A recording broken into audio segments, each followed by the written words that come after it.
Malden City Council meeting to order. Please all rise to salute the flag.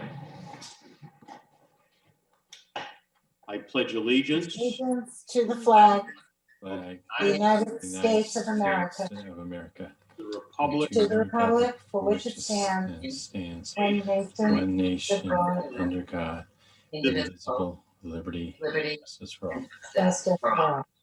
Would you please all remain standing for a moment of silence as we honor our servicemen and women, as we honor those who have given the ultimate sacrifice.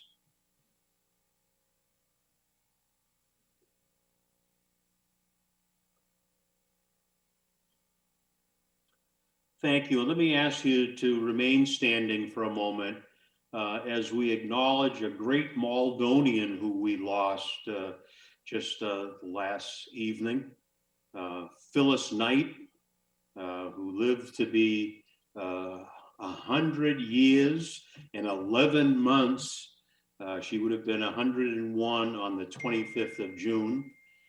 She passed away this last night, and her family gave me a call, and I told them that I would certainly be honored to acknowledge the presence of this great woman that many of us knew, that this great woman that Councilor Murphy organized a 100th birthday celebration for her last year, just as the pandemic was coming along, and we were organizing the drive-through birthday situation.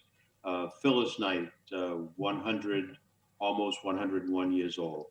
May we honor her with a moment of silence.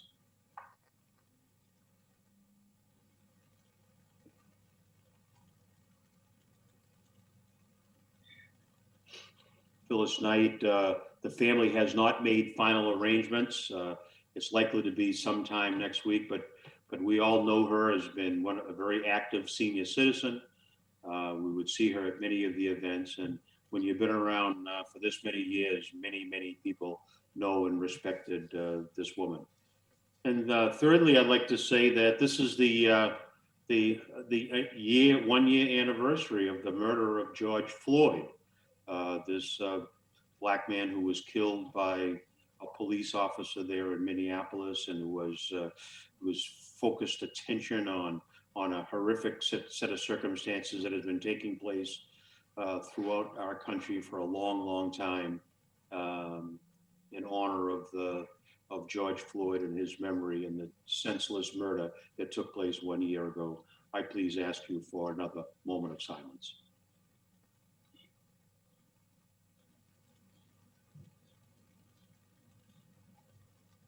Thank you very much.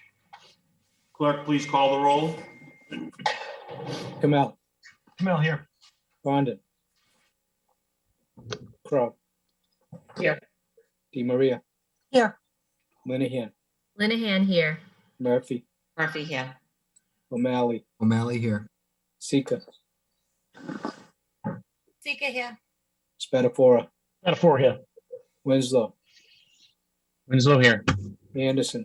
Anderson here.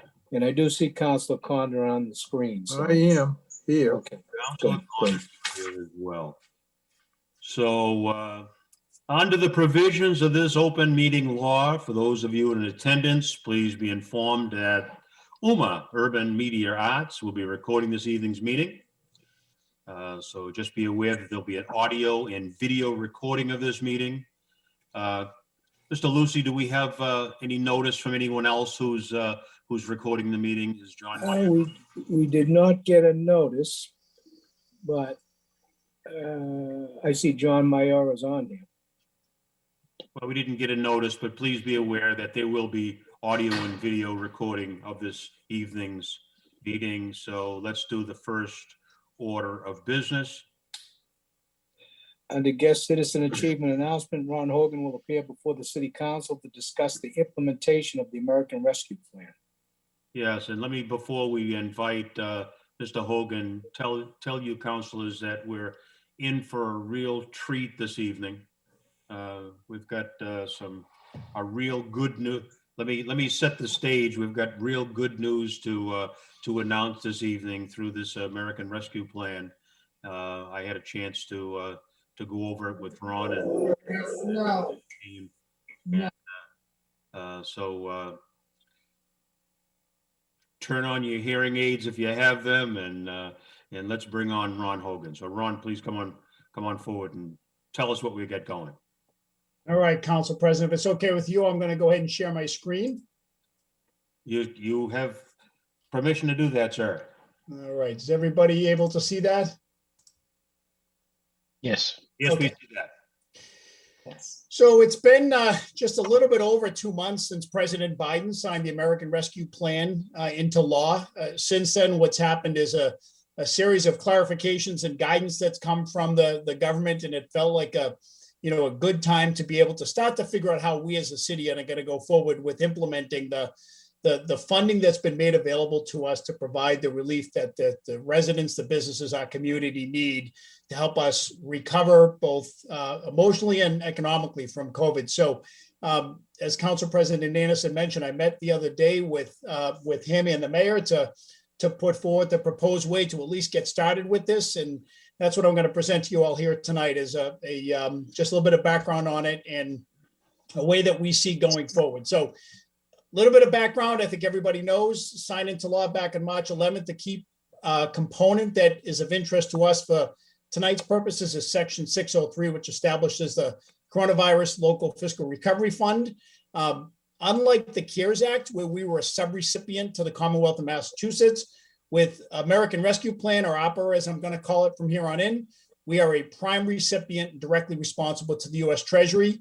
And that is because we are a metropolitan city as defined by the Act. So we are one of, I think, 30 communities in the Commonwealth of Mass that will receive our funding directly from and not through the state. But in terms of the way that we would have to go ahead and accept this, I've had several calls on this, some with Senator Warren's office, some with the state. Department of Revenue has given us guidance that we should accept this as a grant under Chapter 44, Section 53A, 53A as a federal grant. And so that will be something that we'll put before the council before you all go on recess, so that we've formally taken that step. The way this process is going to work is we do not need to receive pre-approval from the Treasury for spending. So unlike the CARES Act, where we had to sort of answer and get permission from the state, here it's up to us to know the rules, follow the rules, document that the money that we're spending is in compliance with the rules, and make sure that if we get audited, which would be the compliance step that the Treasury may take, that we can justify the expenditure. So in that sense, documentation is going to be key, that we identify the impact, the connection to COVID, and how it is that the proposed spending will address that. The guidance that's been provided since the law really places an emphasis on the disproportionate impact that this has had on certain segments and populations, and that our approach therefore needs to be an approach focused on equity to try to help those folks that have been disproportionately impacted. And then the last thing, I guess, just to worth mentioning is that this covered period goes through December 2024, although we can obligate spending by then and actually not expend the money until the end of 2026. So this has got a long road ahead of it in terms of the funding that we'll talk about and how long we have to go ahead and put it to good use. So from Malden's perspective, we're expected to receive just under $47 million. It comes in two forms. One is a number that's based upon a CDBG formula. It's about $35 million. And because most Massachusetts counties are considered non-functional counties, Middlesex being one of them, that piece is being reallocated down to the component cities based upon population. And that throws another 11.7 million our way. We should be receiving the first half of that within any day now. It was supposed to be within 60 days of when the bill was signed. We haven't received it yet, but it should be any day. We have, we've made sure we've taken the steps that we're ready to receive that. And then the second payment comes within 12 months after that. And it's also worth noting that the Commonwealth is receiving directly in one lump sum, also $5.3 billion. And I say that because as we talk about utilizing our money, one of the things that Senator Warren's office has really stressed is the need to recognize that state funding is also there as a source of revenue for cities and towns to be able to, use to try to leverage some of our local money, and that, the state is nothing but a compilation of 351 cities and towns. So we should think of that source as we think of how it is that we want to leverage our money. This slide and I'm not going to read it, but it talks about the 4 descriptions that are actually contained within the federal law of how the money can be used. Okay. But they leave a whole lot to the imagination, particularly the first one that talks about responding to or mitigating the public health emergency. But this is the language that's used. It's responding to, it's revenue replacement, water, sewer, broadband, and then what's called sort of premium pay for essential workers. So what we've tried to do is to break that down further, and I'll go through that in just a second. The Treasury, about a week and a half ago, provided and published what they're calling the interim final rule, which was their attempt to take those 4 bullets and give us a lot more guidance. It's about a 151-page document that goes through in intimate detail. I've read through it a couple of times. We're going to keep going through it because each time you pick up on something new.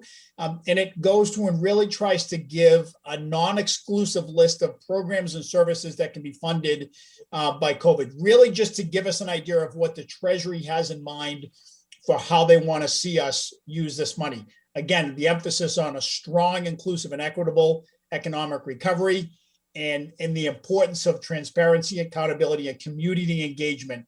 It's all spoken about within that Treasury interim rule. So they're just trying to lay the foundation for communities to figure out how it is that they're going to go ahead and sort of roll out the implementation of these funds. So what I did was to take those 4 categories and go through that interim rule and to break it down into 10 subcategories.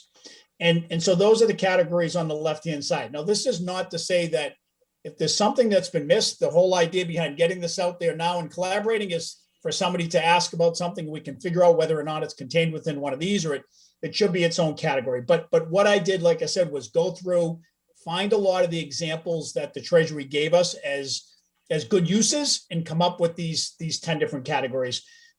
Public health, housing, household or resident support, business support, water infrastructure, premium pay, nonprofit support, revenue replacement, facilities upgrades, and public parks and recreation. So these are sort of the 10 categories that we thought we'd start by initially focus on. What we're recommending is that we create for each one of those categories a steering committee that is responsible for the sort of the oversight, the implementation, the recommendations about what we do within those categories to help our residents, to help our businesses, to try to leverage some of the other sources. And we've tried to put those together so that they're well balanced, with a city councilor on each, which I know is something that Council President Anderson is going to work on, and I think work with you all on the assignment of a city staff with expertise. And this is pretty important. I think a resident or a community member that either has some passion or expertise within those particular topics to also provide community input into those different topics. So the steering committee would be overseen by a master steering committee that would be started with the mayor and council president, who would be charged with providing guidance and oversight to these committees, so that as we get more guidance from the U.S. Treasury, as we get information from other communities, that there's somebody that is sort of playing a centralized role.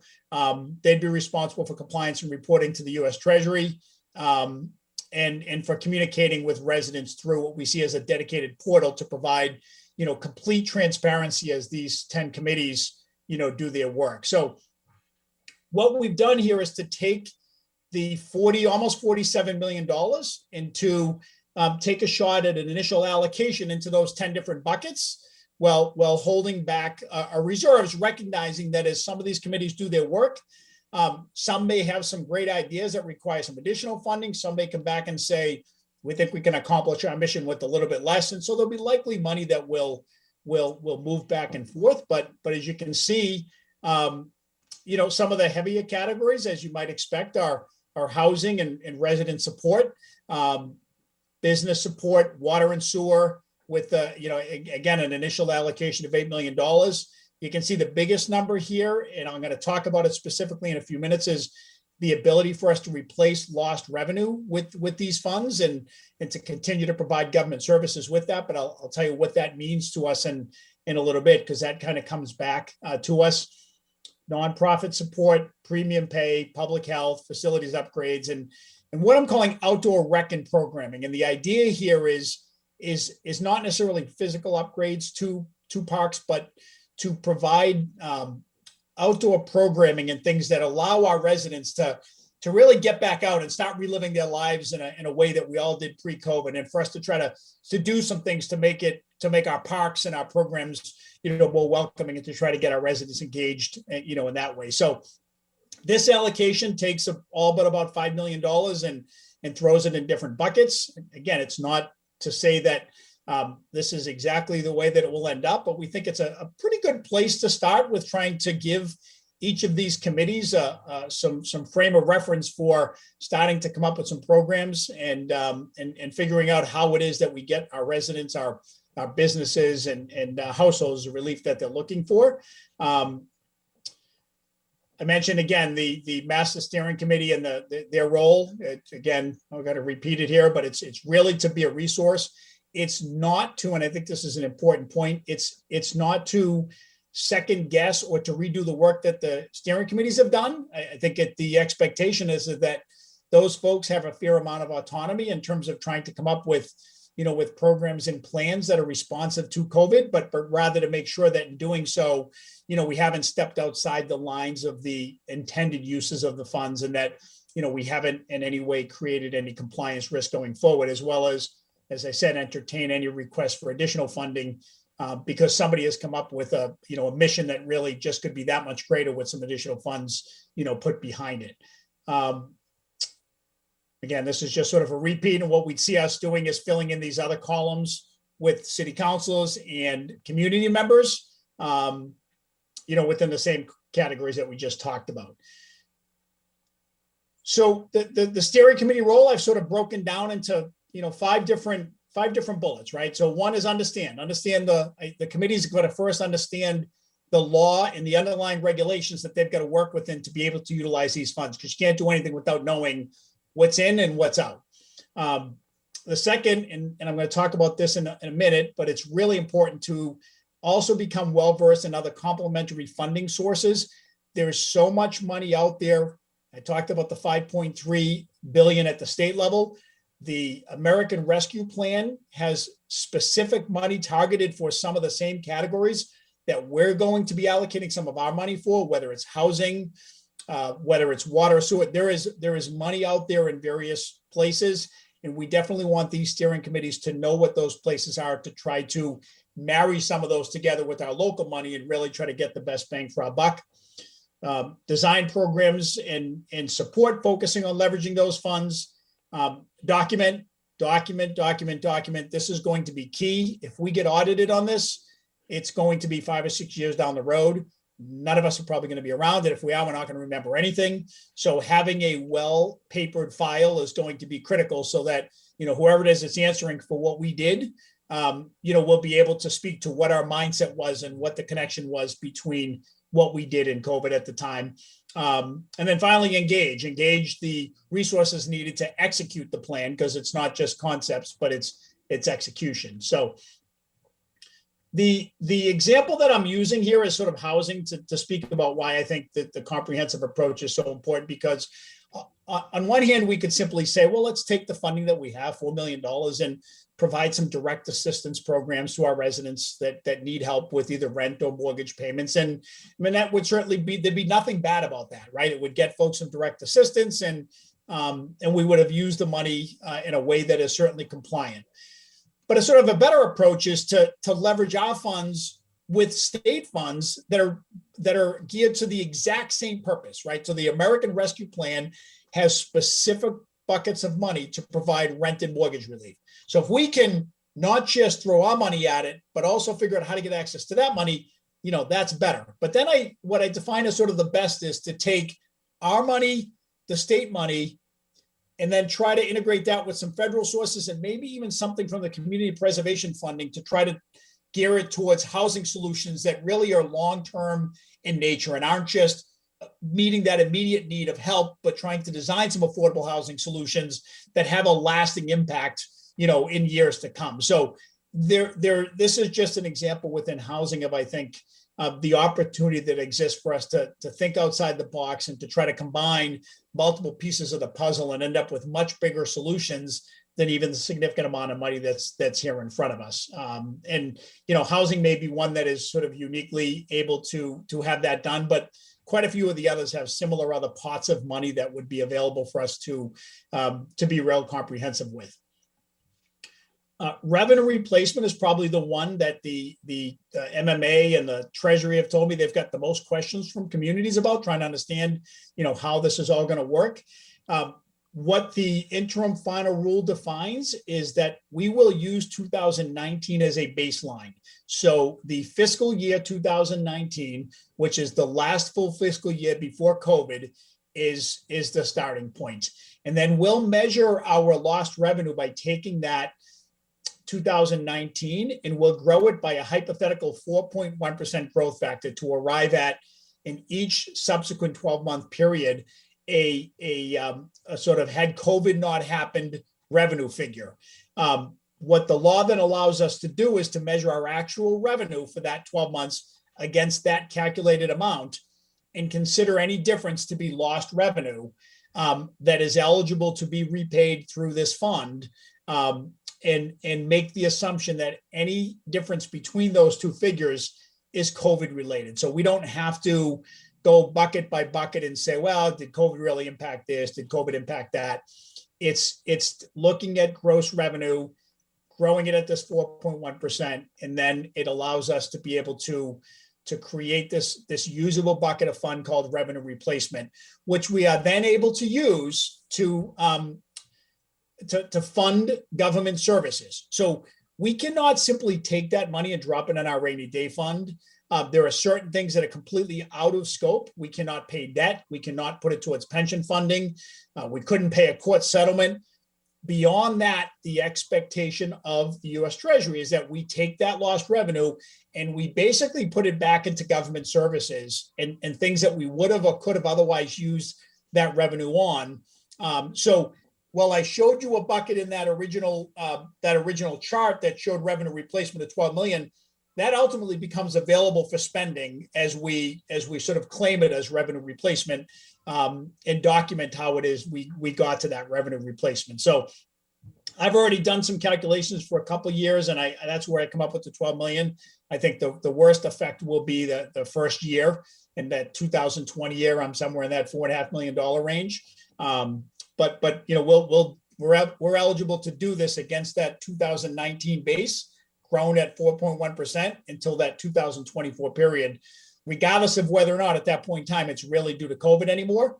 It's just, this is the rules that they've written to be able to allow folks to go at it in a consistent way in Massachusetts, North Dakota, Minnesota, wherever it is that we may be, and not have to figure out, how each different state operates. So, my message here, guys, is look, this is a journey, right?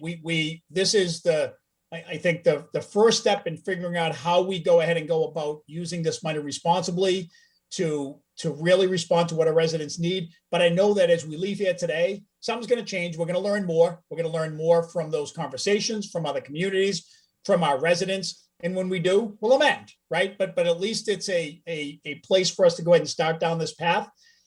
One of the things that I think we've got to really make sure our steering committees understand is being mindful of not creating permanent expenses with these funds that can't be maintained once the funding sources are gone. That joy, when it wears off and you deal with the reality that the funding's gone and now we've got to make difficult decisions, that trade-off, never seems worthwhile. I mentioned before, community involvement, communication, documentation are all key.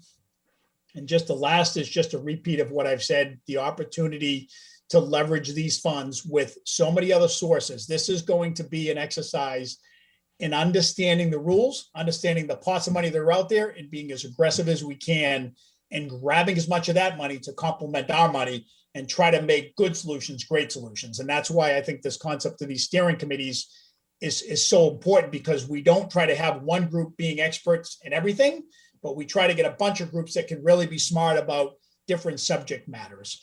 And then the last thing is, and I'll send this to you all, but I've got some links to some documents you may find helpful. The Treasury rule, which is probably longer than you'd be interested in reading, an excellent webinar that MMA did, and then just an analysis that had done by the National Association of Regional Council that is just a really, probably the best overview I've seen so far of the entire American Rescue Plan. It's really, really just well done in terms of breaking it down beyond just our piece, but it talks about, sort of all of the countrywide stuff. So that's what I have. I hope that, you all find that. I'm happy to take any questions that you might have. I think it's a fantastic opportunity for us to really engage our residents, work with each other, and try to do some great things. And we've just got to be flexible and keep our ears open to what it is our residents need and try to adapt from there.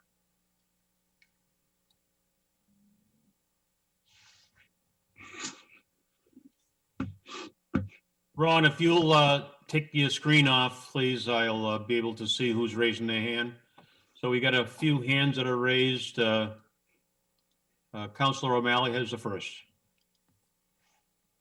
Thank you, Chair. For some reason, my camera's not working, so That's all unfortunately. right. We see your handsome face with your picture. Well, I appreciate that. Thank you.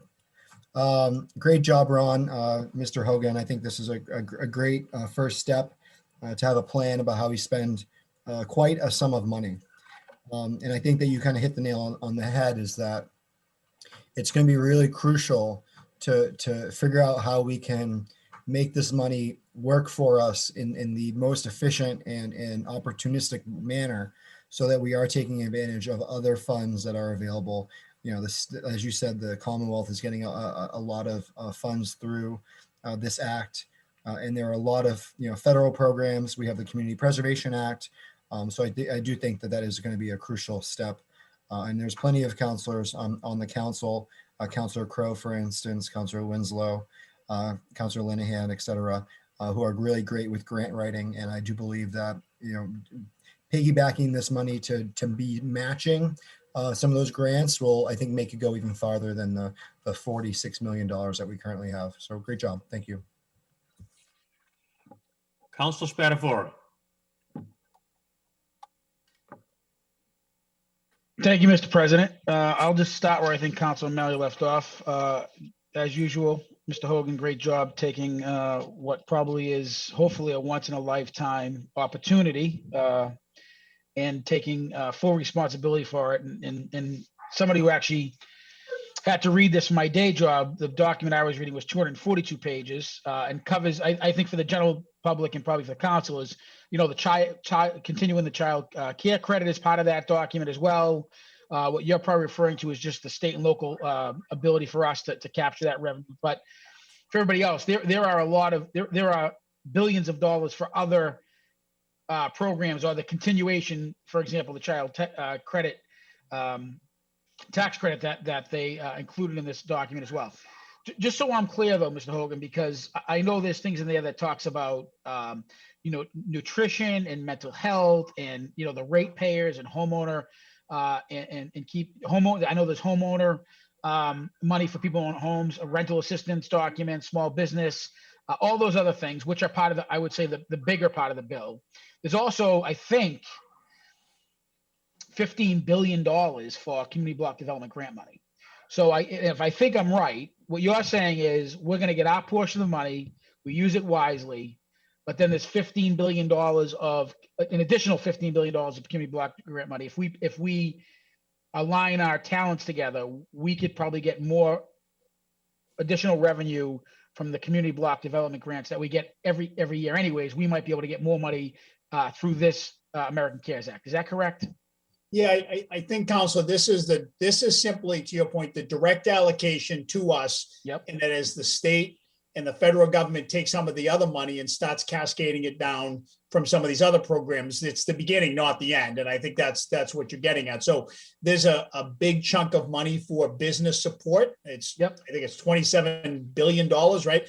That will at some point in time make it. It's just everybody's trying to figure out what we're trying to figure out at a local level, at a state and federal level, how to allocate this all across the board. So this is the beginning, certainly not the end. Yeah, and I would just, I just want to, I know other councils want to talk about this. I don't want to say it's great news because obviously we had to go through COVID to get this money, and some of it is just giving it back what we probably would have earned on our own right, and people did pass away. But I said it is good news because the things that we wanted to do, we continue to do. There's a great fact sheet out there too. The U.S. Treasury Department put out. I would tell everybody to go look at that document. But sincerely, this is just the beginning. I think if you use the word journey, we're probably not even in the first inning yet. But I do want to sincerely thank you for literally, reading through these documents, understanding the rules and regulations, and certainly getting our biggest bang for the buck. No pun intended, but the ability to leverage this money and maybe multiply it with ever revenue sources. So great job as usual. Pretty good job for parking clerk. So hopefully you can do the same with the revenue for the parking garage. So thanks again, Mr. Hogan. Mr. President, I'm all set. Thank you. Thank you, Councilor. Yeah, I did say that it'd be good news. Many of us have been on the council when we've had the bad news stuff. We got to think about where we're going to cut, but it's nice to have some extra money to put in places where we have lost. So that's why I'm calling it good news. Councilor Linehan, you're next.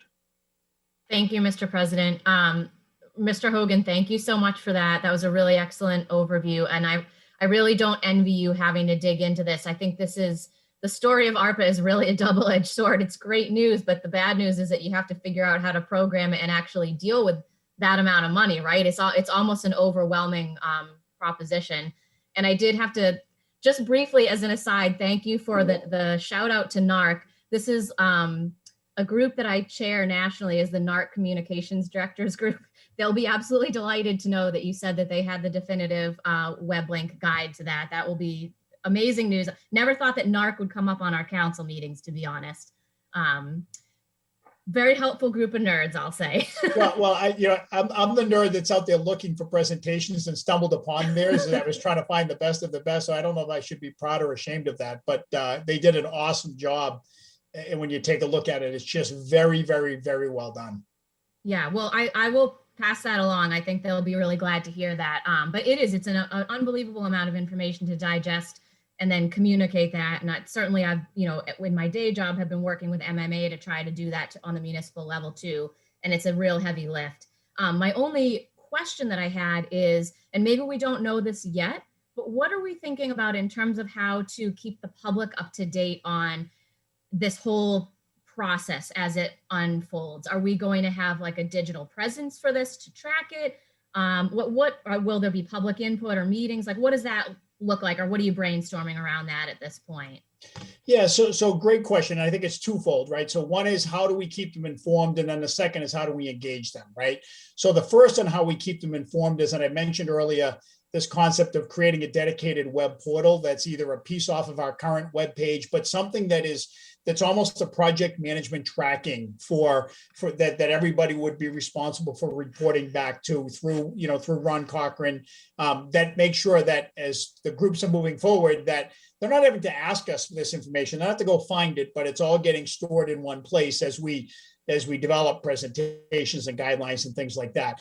I think the second question about exactly how you engage in the public in each topic, I think might be different by bucket, right? Because I think there are some things that, maybe I'm wrong on this one, but I'll use water and sewer. The public, that may be one of those things that, while the end result is incredibly important to the public, their engagement in it may not be as important as their engagement in the housing, the resident support, and the business support side. So I think each steering committee's got to tackle exactly the level of public input that makes sense given their topic, and that may move up or down across different categories, and what's right for one may not be right for another. But I think it's something that has got to be figured out early on. There's no doubt about it.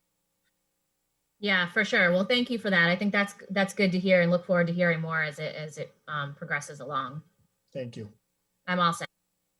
Councilor DiMaria. Thank you, Mr. President, and thank you, Ron, for a great presentation and certainly great news.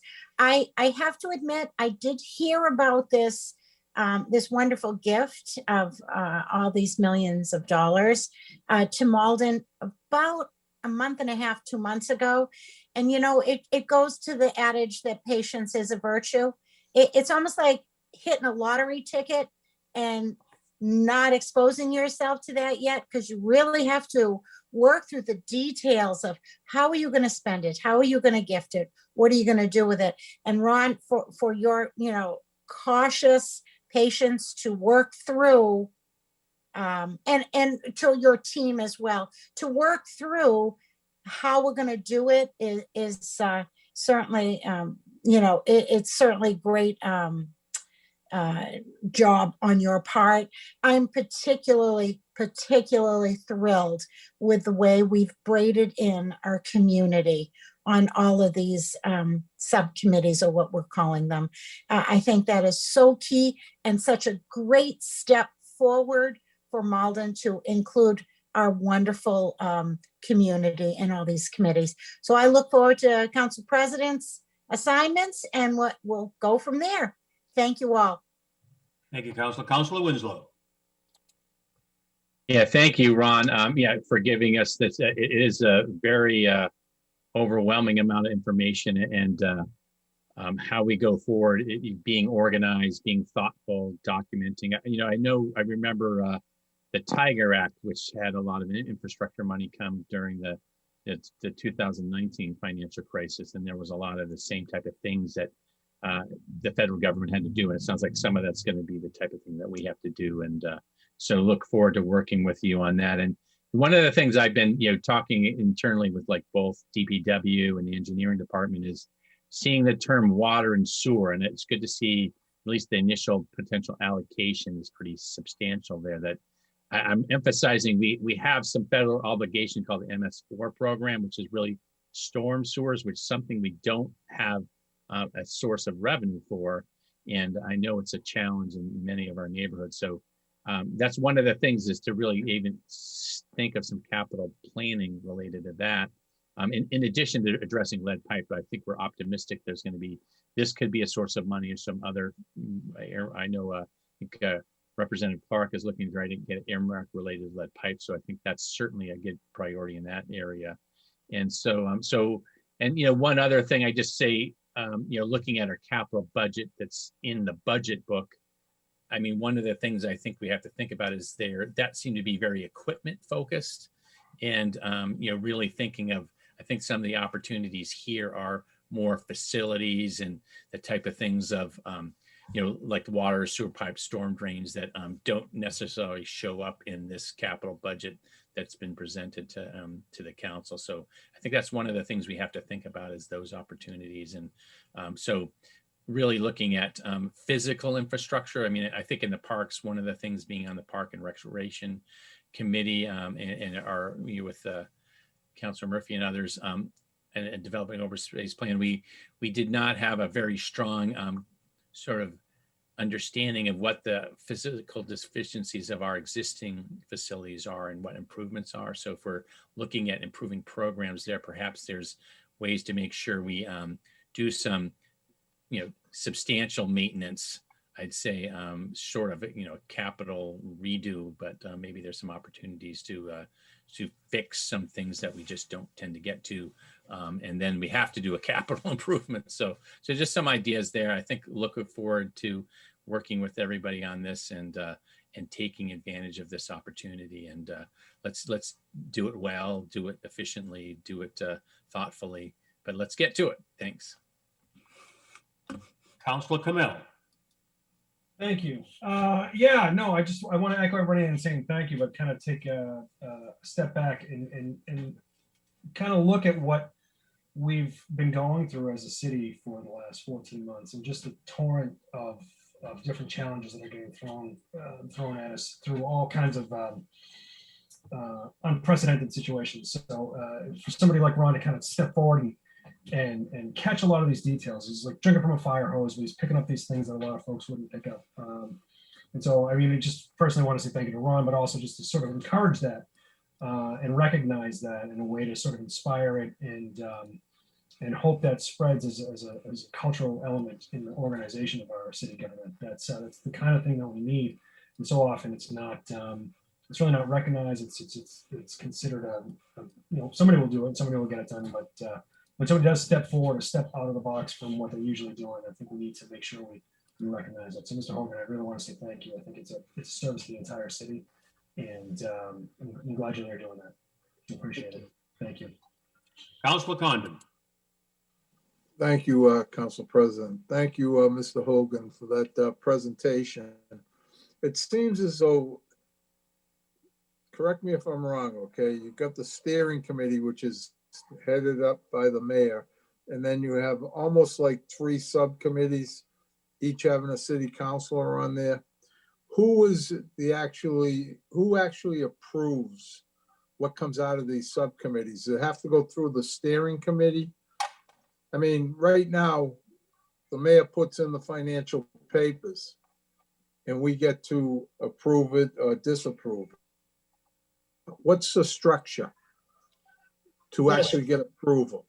Yeah, it's a great question, and I think it's something that both Council President Anderson and the mayor both felt pretty strongly that if these committees are not empowered to take the subject matter and the funding that's been provided to them and to come up with programs and then actually know they're going to get executed, then this whole thing will fall apart, right? Because folks will feel like they're wasting their time. So the expectation is there are 10 subcommittees, and that the role of the master committee is not to play God in terms of saying yes or no to what those subcommittees do, but rather to provide guidance, to entertain requests for additional funds or transfer funds, and to make sure that they know the rules that everything needs to operate with under, but recognizing that each of these committees has a counselor, a competent staff member with some expertise, and a member of the community. And of course, it doesn't mean they can't pull other folks into that exercise, but that the expectation, Councilor Condon, is that they are empowered with carrying forward the mission of that committee without going through 4 other steps afterwards, which would really probably just disenfranchise folks from feeling like they want to put in the time that's going to be taken. So that's the expectation. Those subcommittees have an autonomy to be able to work within the rules of the program and come up with programs responsive to COVID. And we live with that autonomy, and it means that somebody may go down a slightly different path than I might have gone down, or you may have gone down. That's why we're all individuals, right? But the committees are all balanced with different minds on it. And if they come to that conclusion as a committee and it meets the rules, then let's go. So who actually approves it? The committee? The committee. City council doesn't give approval on the spending, mayor doesn't initiate the paper. No, so it's what the grant gets accepted by the council under chapter 44, section 53A. And when the council accepts the grant, they accept it for expenditures for the purposes that the grant says they can be used for. And that's what's covered within this bill. So as long as those expenditures fall within the program guidelines, and again, that's the role of the Master Steering Committee, just make sure that it falls within the guidelines, that there is no appropriation, there's no appropriation needed because it's a grant. It's in a lot of ways similar to the CARES Act money same thing, it didn't require any appropriations because it's not general fund appropriated money. I mean, from where I sit, our first responsibility would be to make sure that it falls under the guidelines so it isn't going to come back and bite us 3 years later. In case we get audited. Yeah, and I think the Master Steering Committee is sort of a stopgap in that regard, if you want to call it a final check along the way to make sure that, but I think I think it's fair to say that a 3-member committee that's got an elected official, a department head, and a responsible community member isn't going to certainly knowingly come up with a use that doesn't fall within the guidelines. And I think if they had a question about whether or not something steps over a line, my guess is they're going to come looking for that additional guidance before they go down that path. I don't have that concern that anybody would knowingly do that. And I think the guidance that would be needed would be gotten before that step was taken. Thank you. Appreciate it. Councilor Spatafora, you've already spoken, so I'm going to go to Councilor Murphy for the first time. Yep, that's fine. Thank you, Mr. President. And I'm going to follow along a little bit with Councilor Condon. And it's not that I want this to come back to the city council for approval, But I do think, we talked about the steering committee being comprised of the mayor and the council president. And as we're talking about an auditing function that is going to happen down the road, years from now, some of us have different backgrounds as to what an audit looks like and how detailed documentation might be. I think the steering committee needs to have someone on it that is cognizant of the requirements of an audit. And there needs to be a sign off at the steering committee level, the upper level, stating that the documentation itself is in a shape that is acceptable and that they also would accept. I just think we need another set of eyes on it over the three-person committee to say, yes, you've done your job and we've looked at what you have for documentation and we agree that it's appropriate and you may move forward. So they're not necessarily looking at what the mission is or what the actual funds are going to, but they're looking at the fact that there's a second set of eyes that the documentation is up to snuff and that is something that they can sign off on so that we won't have a problem 3 to 5 years down the road. So I think that little piece just needs a little bit of work. Yeah, and council, that's exactly as described in the slide, what the Master Steering Committee would do. They would provide that final approval. As I mentioned, it would be started with the mayor and council president. There would be other folks on that, likely a communications person, a financial person. But in that slide was the fact that they would be the final approval, not for whether or not they agree with what the committee has done, but whether or not it complies with and has the documentation needed to manage compliance risk. So that is the role of the committee. It's not to add in their, oh, I think you should do something different, but do we have the right documentation? Does it meet the program guidelines? And let's make sure we communicate it to residents. The I's dotted and the T's crossed. Okay, I didn't get that from that slide because when it just said the council president and the mayor, it didn't really encompass that group of people that would sit on that board that would have the expertise to know that it would have all been done appropriately before it moves forward. So thank you. That explanation makes me more comfortable with this. Thank you. Thank you, Councilor. And before I let Councilor Spatafor in for the second time, I want to echo the concerns from Councilor Murphy and Councilor Condon about this whole process. We're not letting, we still have professionals that are full-time employees who are responsible for making sure that our spending is appropriate. We still have our comptroller, we still have our fiscal people that are really making sure that we're staying within the guidelines.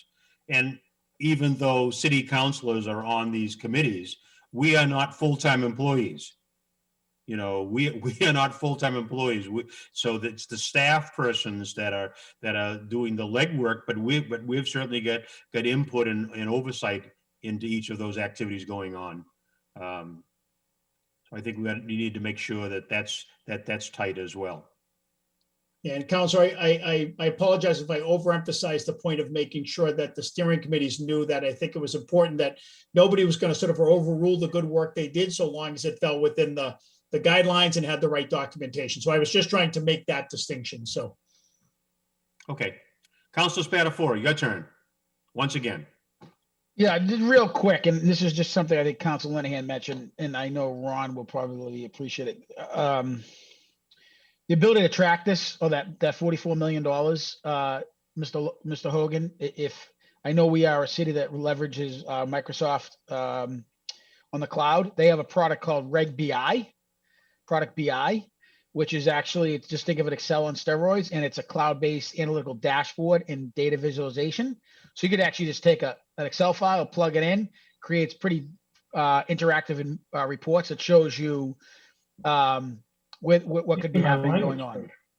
So you could actually take those 10 resources, those 10 buckets, I think you said, of money, put an Excel file in there, and they could actually show you all the graphs online pretty easy. So maybe it's worth talking to Mr. Rodriguez about, but I don't think it's a big expense. Okay. Power BI. It's called Power BI. So I don't see any other hands raised Ron, what are we looking to do? Are we looking for a vote this evening? No, I would say, Counselor, the next thing that will come down will be the formal paper to accept the gift. And so this was to the grant, this was to lay that groundwork, so that when that comes down, you've had the benefit of this very helpful discussion.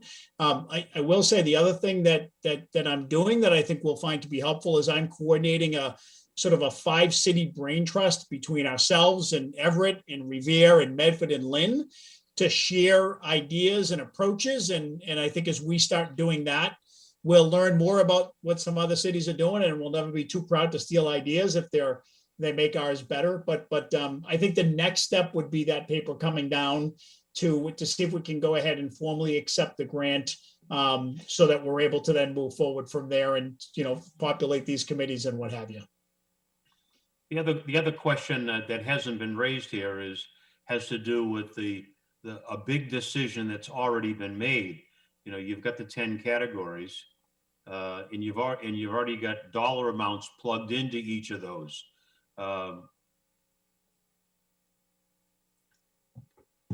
Councilors, I guess there's the question about how we feel about the allocation for each of those 12 categories that are laid out there. Does anyone wish to speak about that?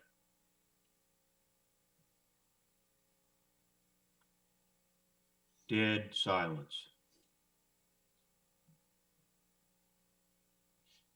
Can I just say, Council President, I think there's every expectation that as folks have a chance to absorb this, Yep. and as this starts, that there'll be some need to say there's a little bit too much here, a little bit too little there. Right. So having it as a place to start is better than a blank piece of paper. But I don't think anybody, certainly myself, as the one who put the numbers there as a place to start. It doesn't mean it's right. It's just a heck of a place to generate some discussion off of, and let's go from there. Okay, that's the baseline. All right, anything new? Councilor O'Malley and Councilor Murphy have their hands up. You got some new comments to make here? Yeah, I was just going to agree with Councilor I was just going to agree with Mr. Hogan that, the way you eat an elephant is one bite at a time. And I think this is a great first bite. And I'm sure that we can mess around with it as it goes. Here we go. Councilor Murphy.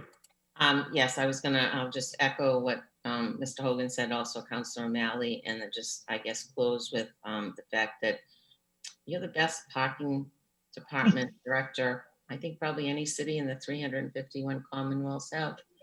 So with that, thank you.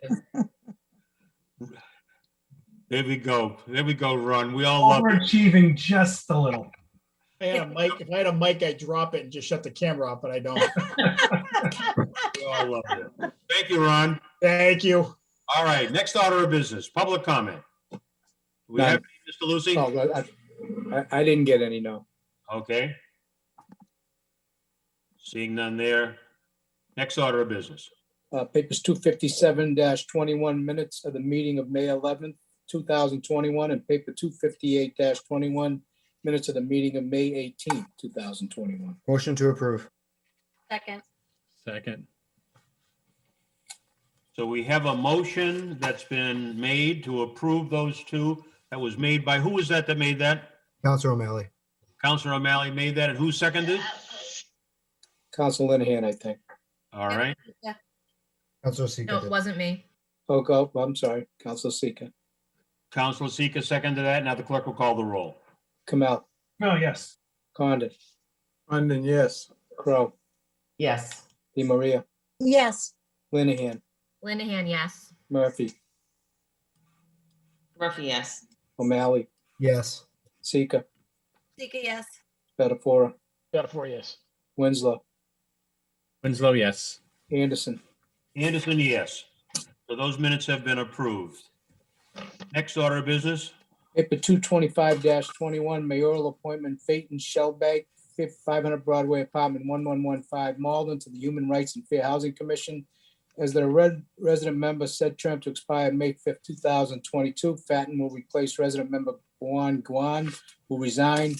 This is a vote to rescind the vote taken on May 11, 2021, which referred paper 225-21 The Personnel Appointments Committee, as no confirmation is required, the appointments to be placed on file. So moved. Make that motion to rescind that vote and just place the communication on file. Second it. We have a motion that's been made and seconded. Clerk will call the roll. Kamel, Kamel, yes. Condon, Condon, yes. Crow, Yes. DiMaria, yes, Linehan, Linehan, yes. Murphy, Murphy, yes. O'Malley, Yes. Sika, Sika, yes. Spatafora, Spatafora, yes. Winslow, Winslow, yes. Anderson. Anderson, yes. Okay, those motions have passed. Next order of business. We have 3 papers that are gonna go to finance. Do you want them all at once? Sure, that'll be fine. Paper 259-21, Class 2, Top Cars Motor Group, Inc., 259 Main Street, 35 cars. It's a change of name. Paper 260-21, Pool Tables, Town Line 10-Pin Corp., 665 Broadway, Malden, 19 tables. It's a renewal. And paper 261-21, Bowling Alley, Town Line 10-Pin Corp., 665 Broadway, 48 lines. It's 48 lanes. It's a renewal. I move that they go to the license committee. License, Second. seconded. Clerk will call the roll. Mel, Kamel, yes. Condon, Condon, yes. Crow, Yes. DiMaria, yes, Linehan, Linehan, yes. Murphy, Murphy, yes. O'Malley, Yes. Sika, Sika, yes. Spatafora, Sorry, Spatafora, yes. Winslow, Winslow, yes. Anderson. Anderson, yes. Those papers have been referred to the License Committee. Next order of business. Paper 262-21, it's a resolve that the Malden City Council supports the Fair Share Amendment for Massachusetts. The Fair Share Amendment is a proposal to amend the Massachusetts Constitution, creating an additional tax of 4 percentage points on the portion of a person's annual income over $1 million.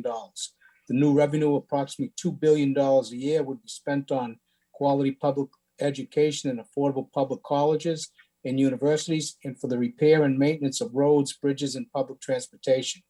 To ensure that the amendment continue to apply only to the highest income taxpayers who have the ability to pay more, the $1 million threshold would be adjusted each year to reflect the cost of living increases regarding Malden specific. It would affect one resident with a 4% tax over and above $1 million income annually. Raise Up Massachusetts is a coalition of community organizations, faith-based groups, and labor unions committed to building an economy that invests in families, gives everyone the opportunity to succeed, and creates broadly shared prosperity. Since their coalition came together in 2013, they have nearly doubled wages for hundreds of thousands of working people by winning 2 increases in the state's minimum wage, one best in the nation, earned sick time, and paid family and medical leave benefits for workers and their families.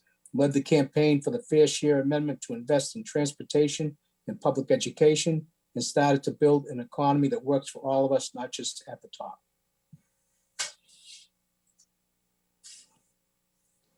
For the paper.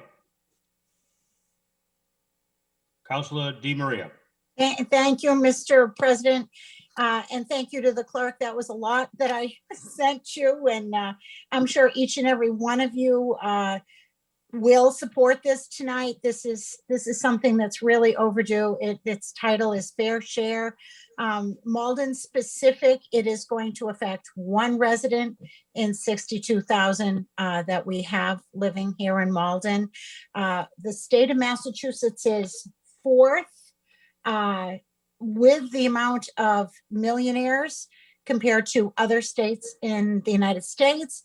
We have 14,000 millionaires plus. So basically, this is homegrown from a resident who reached out to me about a month ago, and we strategized how to do this. I think this is a wonderful resolve, and I do look for co-sponsorship and support. Thank you. And I also, just to end that, I think Lisa Cagno sent you all kinds of information to read up on it. So it's basically not from me. I am the messenger of this great resolve. Thank you, Mr. President. Okay, Council, we have a couple of hands raised. Councilor Winslow. Yeah, thank you. Thank you, Councilor DeMaria, for introducing this. I know this is something that's been in the public domain, public domain. I think it's important. I mean, we live at a time where there's a lot of income disparity, and a community like Malden that's having an impact, as we heard tonight, in relation to our school funding, how even though we are a moderate income community, somehow we always seem to be behind both our richer and less well-off counterparts. So I think this is one of the things. This will provide more, revenue for education. I think the other aspect of this is to provide more revenue for transportation. We need funding in terms of improving our service, in terms of making sure we have equitable public transportation in a community like Malden. We hear that always a concern about how much money we invest in the MBTA here and not getting the service and the quality of service we need. So this will provide that and help address the income disparity. I mean, many other states, including our federal government, have progressive taxes. It's nothing that other people don't do. I think this is a good advance in Massachusetts, and it's important to that those folks who benefit from the most of our free enterprise society also contribute more. And that's, I think it's a principle that's been in place since the federal income tax has been put in. And I think it's time Massachusetts caught up. Thank you. Thank you. Councilor. Councilor Lenahan. Thank you, Mr. President. I want to thank Councilor DeMaria for her leadership on this. I'm happy to be supporting this. Many of the same reasons that Councilor Winslow just articulated, but I also want to make the further point that, we're really lucky as a community coming out of the pandemic. We do have some federal resources, lots of federal resources coming our way. That may feel like a lot of money right now, and it certainly is. But I think we need to be thinking very long-term about how to leverage that and sustain that level of investment in things like our education and our transportation to make sure that we can really realize a long-term recovery from what I hope is a once-in-a-lifetime pandemic period.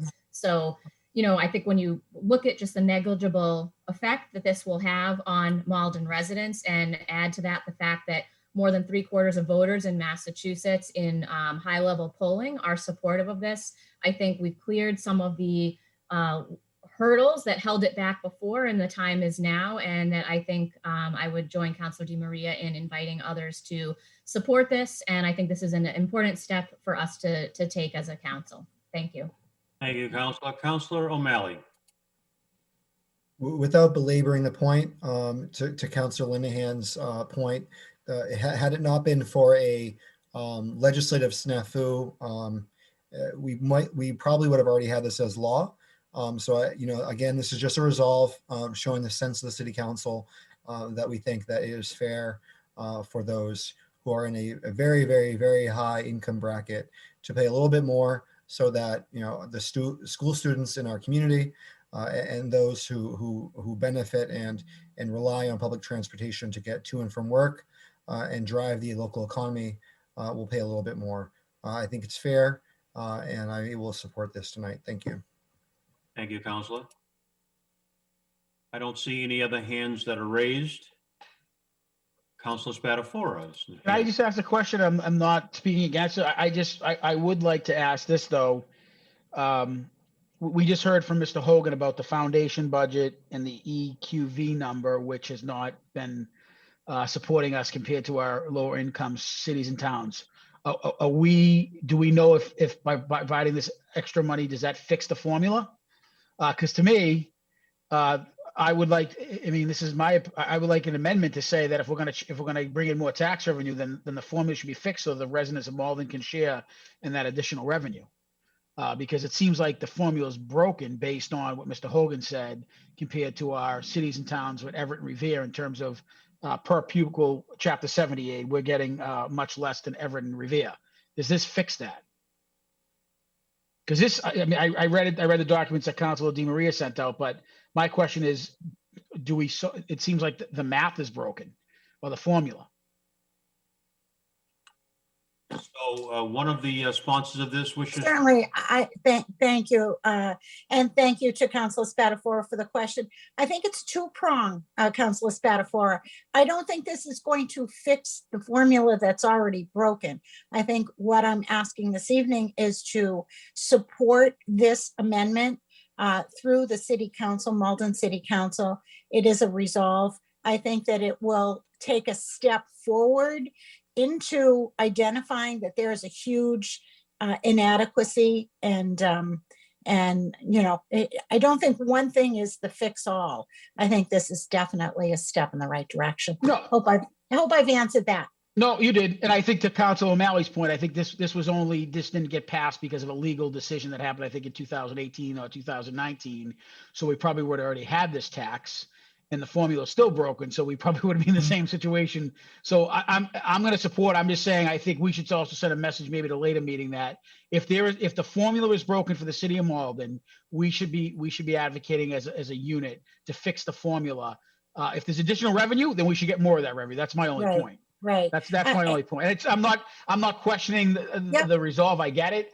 I just get a little frustrated when I hear Mr. Hogan talk about that, and you look cities and towns around us, and we're in the similar situations. Council Winslow even said it. We should be getting some of that additional revenue resources, and that's why I get fearful when I give the state more money and we still get the same math. Is my point. That's my only point. Absolutely. But I do think just to end the conversation, I do think that Ron Hogan is definitely on board with trying to fix that with our state delegates. So, yeah. Okay, so there were a couple of hands up. They've now been taken down. So we've got a resolve. We've got a motion on the floor. Yep. By Councilor Di Maria, and it's been seconded by the second person. I guess we'll see Councilor Winslow. Clerk will call the roll. Kamel, Oh, yes. Condon, Condon, yes. Crow, Yes. Di Maria, Yes. Linehan, Linehan, yes. Murphy, Murphy, yes. O'Malley, O'Malley, yes. Sika, Sika, yes. Spatafora, Sorry, my mute sticks. Spatafora, yes. Winslow, Winslow, yes. Anderson. Anderson, yes. That resolve has been passed. Next order of business. Paper 263-21 resolved that the Malden City Council encourage the city to extend expedited patio seating permits through October 31st, 2021. This will continue to aid in our local economy recovery for our restaurants and businesses while offering customers the opportunity for continued patio seating. Councilor Di Maria. Thank you, Mr. President. Yes. So again, this is yet another resolve this evening, and in speaking with our city solicitor's office, Mr. McNaught, as well as our building commissioner, Nelson Miller, both think it's a wonderful idea. Both believe that, you know, originally this was driven by Governor Baker, and we have 30 days after to stop this patio seating. So I think what this resolve is asking us to do is to encourage all those that are involved, whether it is the liquor commission, whether it is the building commissioner, that we move forward with supporting our restaurants to the length that we can to allow them the patio seating, since they pretty much lost a whole year.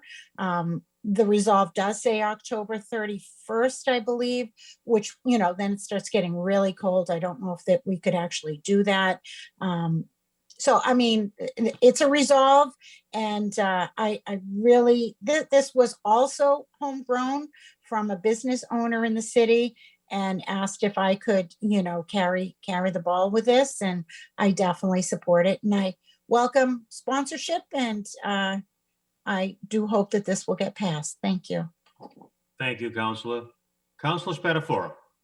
Can I just make an amendment? And I don't mean to be technical, just because I've been reading up on this for some other cities and towns that try to do similar things. So I totally support the idea of extending patio seating as long as we can. And I think it's the resolve. This needs to be amended to have the true meaning, because the city, the mayor, the council, the building inspector, we don't have that authority. That only lies with the ABCC and the governor. So under the governor's executive order, which I think passed in 2020, we were extended, the liquor boards were permitted to use that expedited process to approve temporary permits for outdoor dining.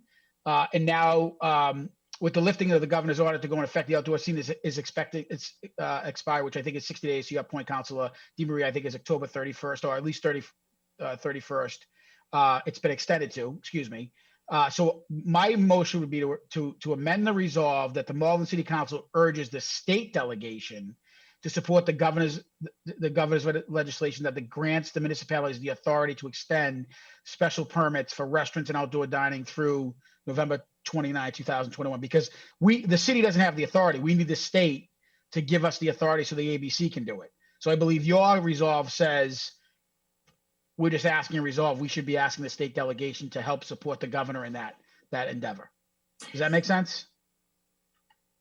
Through the chair, it does. But You can respond to that. thank you, Mr. President. I think that maybe if we could ask our city solicitor, John McNaught, to come on, because we did have a conversation about that. And it's funny, we didn't bring in the state delegation. So I'm going to kind of lean on his recommendation for this if he's on the call. John McNaught, are you on the air? I am, Mr. President, Yay. and I've been listening all along.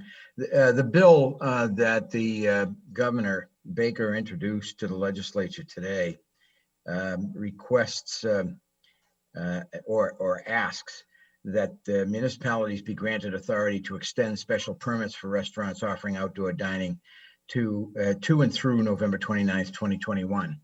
The prior bill, I believe, was only until September 1st. Yep. Correct me if I'm wrong. Might have been earlier.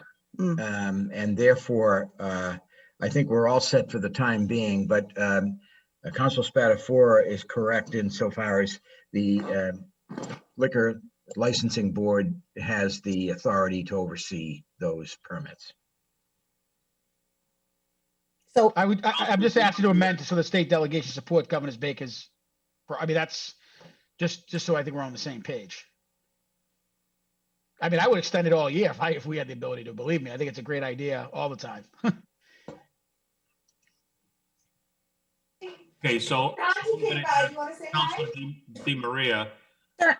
having heard what the attorney said, we're looking to see if you agree with Councilor. Yeah, certainly. It's certainly, Council President. I think it's based on what Attorney McNaught said. I think it's a friendly amendment. I would probably keep both of them in there, keep what mine is, and then add, the state delegation, so as well as allow the state delegation to support Governor Baker's decision. So I think we should just cover ourselves to make sure our restaurants get the best bang out of their buck. So I think that's where my heart is. We know the set that we were going. Let's get I'd like to hear a little bit more comments, and then we can fine tune what the language is. So, Yep.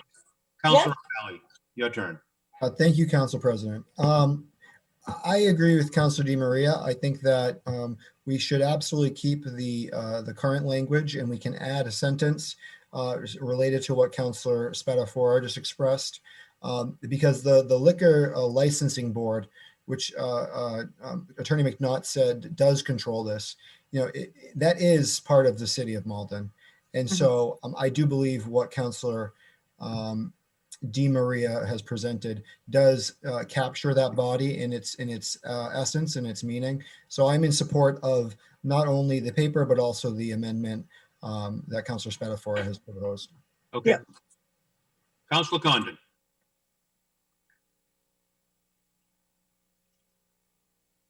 Councilor Condon. Sorry, my dog was barking. But I think both papers clearly show our support to the people that have really been hurt the most, and that's our restaurants in our community. So both papers have merit. And I think that the liquor board, building inspector, and anybody in the community has been very, very supportive to our restaurant people. And I know that this will continue because they've done the right thing for the last year or two. Thank you. Okay, thank you, Councilor. That includes the Board of Health. Okay, thank you. Councilor Murphy? Thank you, Mr. President. And this is just a point of information. I too am in favor of, the concept of this, but I guess from a point of information, I guess, Mr. McNaught, if you could just clarify, because, I heard what Councilor Spatafora said, and I think I heard what you said, but I'm not sure they mixed together here. So does the liquor, so regardless of what the state does, okay, and what Governor Baker does, do we at the city level have the ability to expedite patio seating permits through October 31st? Mr. McNaught, would you answer that? Yes, simply, no. Okay, so I think that was the point of what Councilor Spatafora was saying. So the first part of this is that we need a resolve to say that we as a city council would like the legislature to support Councilor Baker's proposal to them to extend this to the end of November. And once that happens, we as a city council want to make sure that the city knows, the city of Malden and the staff know that we want them to do everything they can to expedite any proposal that comes before them.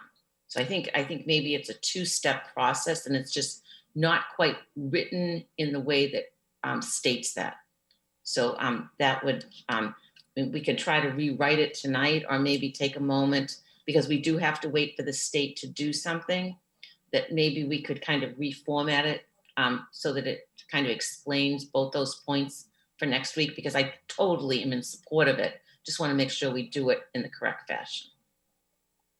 Thank you, Councilor. I would hope that we can just wordsmith this to, I think we all have the right ideas of what we want to do here. Let's just wordsmith it and be able to handle it tonight. Councilor Spatafora, once again, your turn. So just one more time. So I don't want to have two papers. I just want to add to Council DeMaria's paper. I don't want to, if you want to call it amend to whatever Council DeMaria has, and then I would just add that the Malden City Council urges this, or additionally urges the state delegation to support Governor Baker's legislation and grant municipalities the authority to extend the special permits for outdoor dining through November. I think it's the 29th, 2021, right? I'm looking at the date now. This will continue to aid our local economy for recovery in restaurants and businesses while offering customers the opportunity to dine outside. And then we can include the state delegation in addition to all the names that Council DeMaria mentioned. Absolutely. I just want to support it at the state level as well as the local level. Thank you, Councilor Spatafora. I definitely accept that friendly amendment. All right. So Councilor Lucy, I'll write it real quick and send it to you if you want an email, but that's what I'm going to write. Okay. So I make a motion to accept that amendment as stated by Councilor Spatafora. We have a second to that? Second. Second by Council. I think that was Councilor Lenahan that. Sika. Speaker, I'm sorry. You know, when you all are making motions and seconds, it would be helpful if you'd raise your hand so I can see. I'm having a difficulty figuring out who it is that's making these motions. That was Councilor. Said our name instead of say second. Say again, please. What if we just say our name instead of? Yeah, that would be fine. Yeah, you say your names. Is that okay, councilors? Yep. All right, thank you. So we're going to rewrite that resolve. Councilor Spatafora is working that wordsmanship, and Councilor Sika has seconded these words that he's going to come out with. So we have to take a vote on that amendment, Council President. Do we have the words in the amendment? We need to get the words. I can give you the words. You want me? Yes, please. Would you, Councilor Spatafora?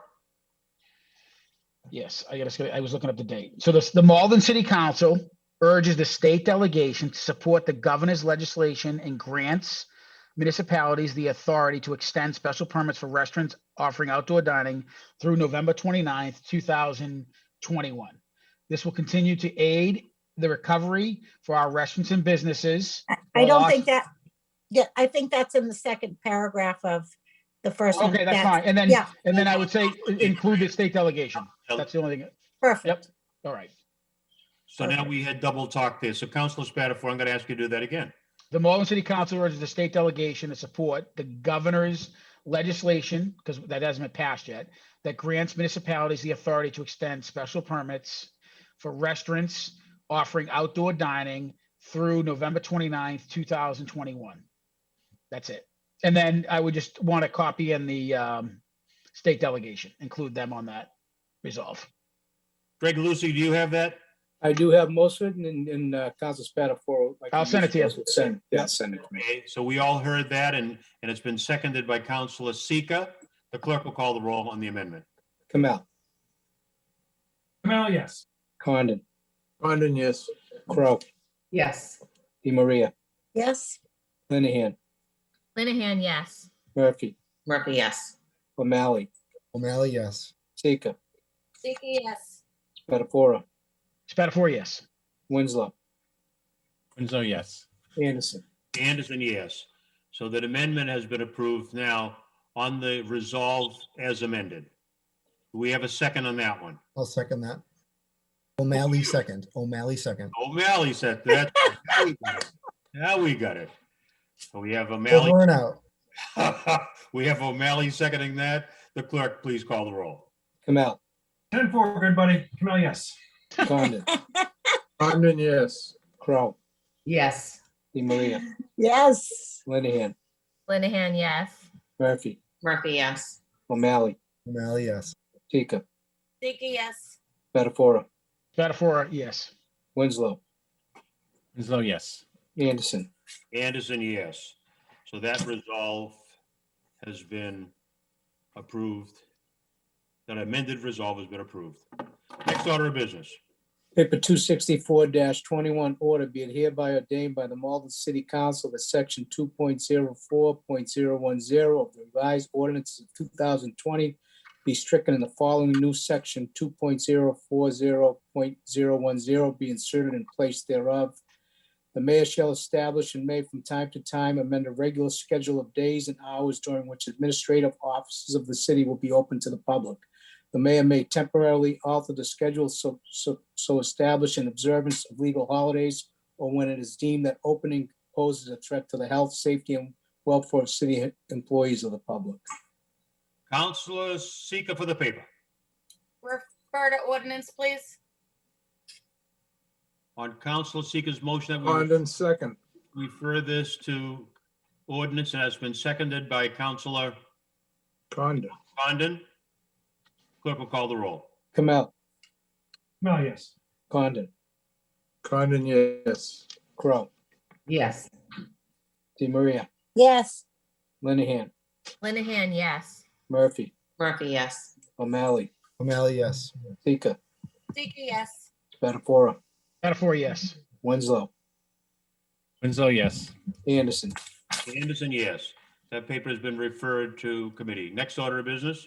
Paper 265-21 order that an ad hoc committee of 3 or 5 city councils be created to oversee the redistricting process in Malden. And Council Di Maria should also be a sponsor on this. For the paper, Councilor O'Malley. Thank you, Council President. I think as we all know, we just went through the census and every 10 years we have to redistrict. Redistricting not only impacts wards and precincts within our community, it also impacts legislative districts for House reps, as well as Senate districts, as well as House congressional districts. The first step to all of that is for us to redraw our ward and precinct maps. And then all of those successive bodies then draw them off of our ward and precincts. I had been speaking with members of the council over in the past, and they remember times when there were 2 state reps from Malden, and I'm hoping that we can work together to try to ensure that the way our maps get drawn maximizes the amount of enfranchisement for our community. I think that we should leave it up to Councilor Anderson in terms of how he comprises this committee, whether it's with 3 counselors or 5 counselors, but definitely open to hear discussion and debate on the topic. Greg Lucy, would you explain to us how that's happened in the past? It seems to me that the council president has always appointed people to the committees, and there's been 3. Would you give us a little background on that? Sure. So this is one of those things where it's done every 10 years. So it's not done every year, but 10 years ago, the council president at the time appointed a committee of 3. At the time, they appointed Councilor Spatafora as chair. Yep. They also, Councilor at Large Deb Fallon and Councilor Condon. And that's how the committee was comprised. It's expected that the city council president would do that when it comes to a redistricting year. And it's not so much to oversee the redistricting process, but the city council certainly has a vote in it. And there'll be input, requested. And there's, Councilor Spatafora might remember, I think, Councilor, did you go into Boston 10 years ago? Someone told me. I did. Yep. You have to go to Galvin's office because you also have to look at the population in each district. And it's not as easy as you think it is. It's just not drawing pretty lines. It is a pretty interesting process. It's weighted. There's a name for it. I think they call it, there's a name for the process, not just redistricting, but yeah, you have to go in and you have to propose it to the state, and the state uses their numbers and to make sure that there's an equal number of residents, of voting residents in each district. It's a pretty, I want to use the word cool process, but yeah, it was good. So if I can just add to that, Ken, we've been in contact with the Secretary of State's office for a couple of months now, Carol and myself in my office. Last week, we held a Zoom call with a couple, I don't know if they were actuaries for the state, but they draw the maps. It's not like you start out on your own and you get the map of Malden and you start drawing lines. They actually do a map as a starting point. And we actually had some conversations because we don't know the numbers. We're not going to know the numbers till September. So the starting point that they used was 60,000 and some change for residents. And I told them that possibly could be a little bit low. So they do have, so what we do, we had some conversation. I told them where I thought a lot of the population might have landed in the last 10 years. And so they're going to come back and redraw the map. But, like I say, it's a process. You don't know until the final numbers come out in September. But the idea is to get the thing going somewhat. And it is kind of interesting. I mean, this is something I certainly enjoy because I like this sort of thing. And so the map, the initial map that they drew, Ward 6 was certainly affected because of the 8 over, with the population in 8 extending into Ward 6 from, I would have to assume Overlook or some of the growth that was there.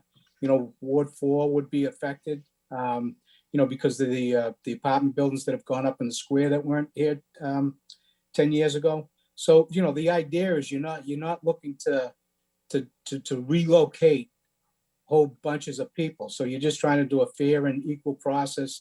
The idea is to keep all that you can in the wards that they are now, just so that you don't want to start switching peoples in other wards that, all of a sudden creates confusion. But, it's kind of a 10-year, for the next 10 years, you're going to live by this redistricting. So the process is, like I say, it's been already started. In September, we'll know the numbers. And, as Councilor Spatafora said, it's probably a cool process to be part of.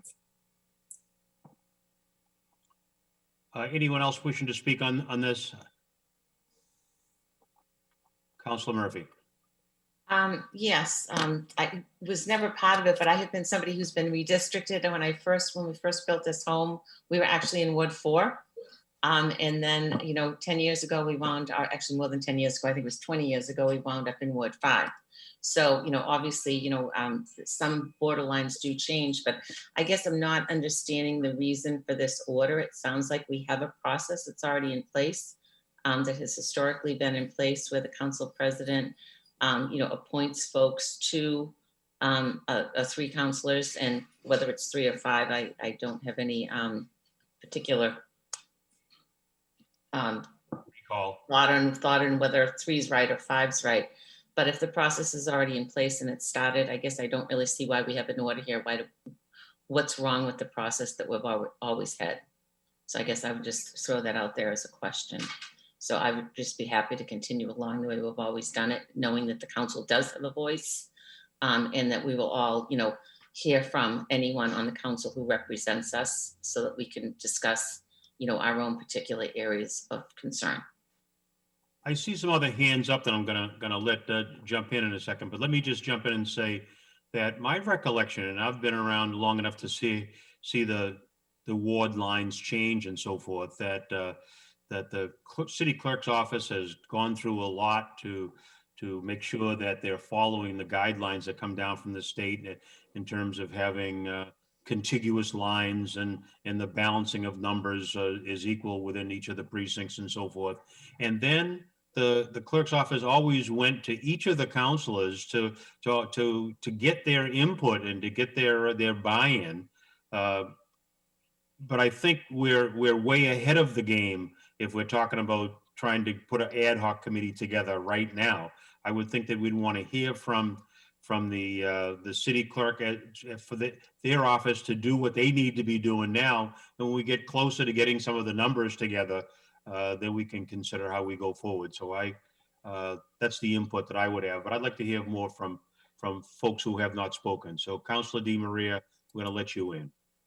Thank you, Mr. President. And while it's always been tradition that we do that, or every 10 years, I would like to second this order, and just to make sure that we continue down that road with what you deem a subcommittee would look like. I really think that it's valid and important. So I second that motion.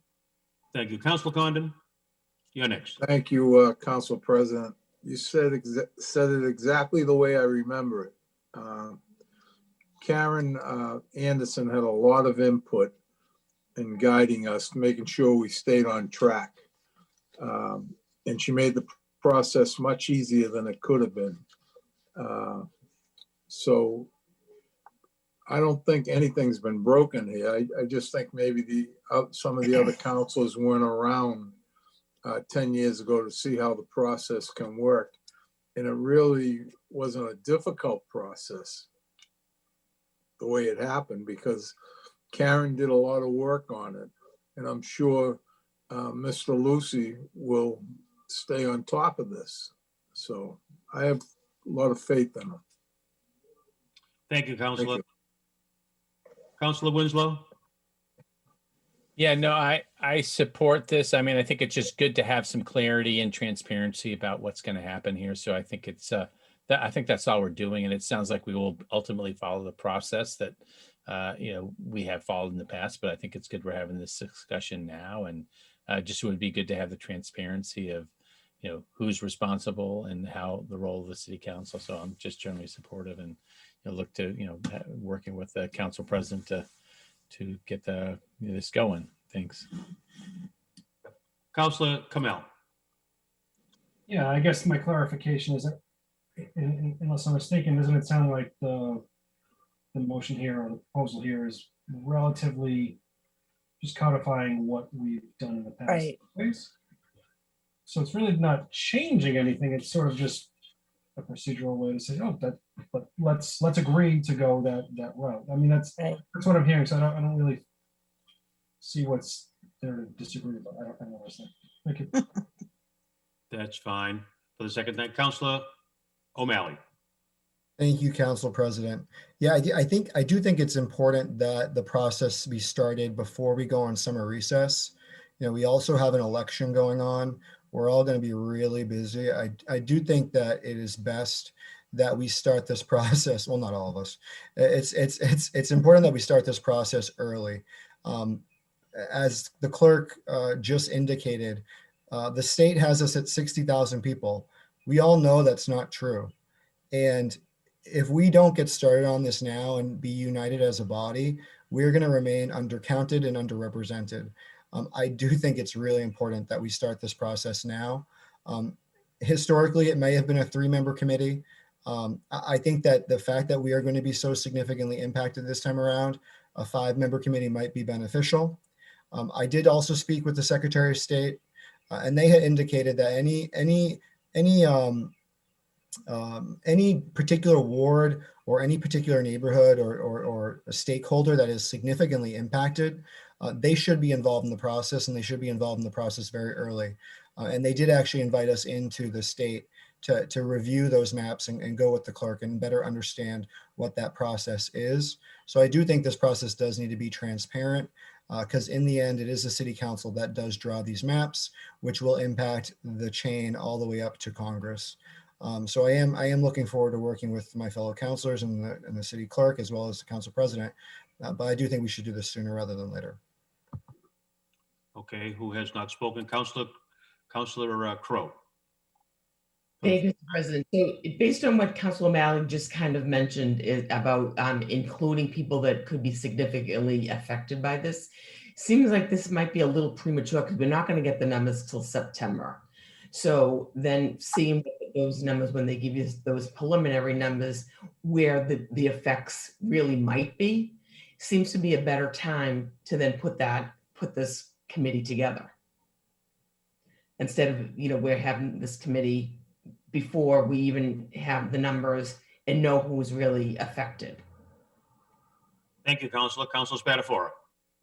Yeah, that was my question. I mean, if we want, I understand the resolve to do it in transparency. I mean, I don't want to say this the wrong way, but the state is really going through the process with Karen Anderson. As much as we submitted the numbers to the state, I think twice, because the state really has a real hand on the population in each district, because they want to make sure there's equity there. So I don't know if we make it more transparent. I'm not saying we can't, but in the same token it's a pretty transparent process through the entire state, because to Councilor O'Malley's point, it is just not a council district you're talking about. It goes all the way up to the congressional. So everybody is watching this process at a certain level.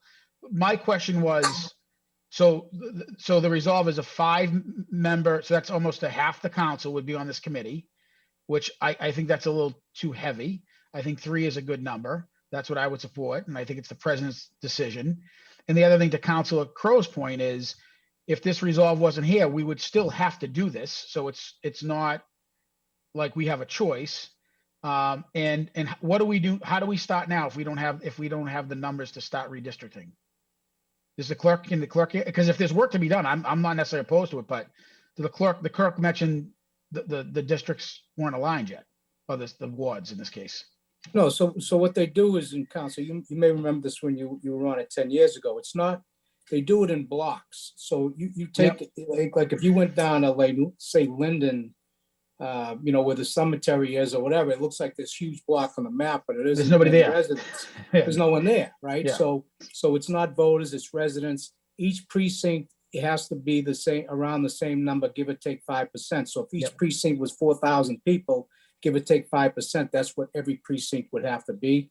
The problem is, so what they're gonna do is we have the initial, and this is, listen, they're relying on the city to tell them, because they know the numbers, but they don't know how the district is laid out. So, the initial conversation, what happened, they sent us a map, we looked at it, got them going back, hey, add a, 3 or 4 more thousand onto that population and see and here's where we think it affects, and they'll come back with another map. Like I say, they're just, they do the map for you give them the information, and in the end, the city council needs to vote on it anyways. The problem is now is we don't know the numbers, so it's hard to start working on something now when you won't have the numbers till September, when the actual numbers come in and you can actually look to redraw the districts that need to be withdrawn.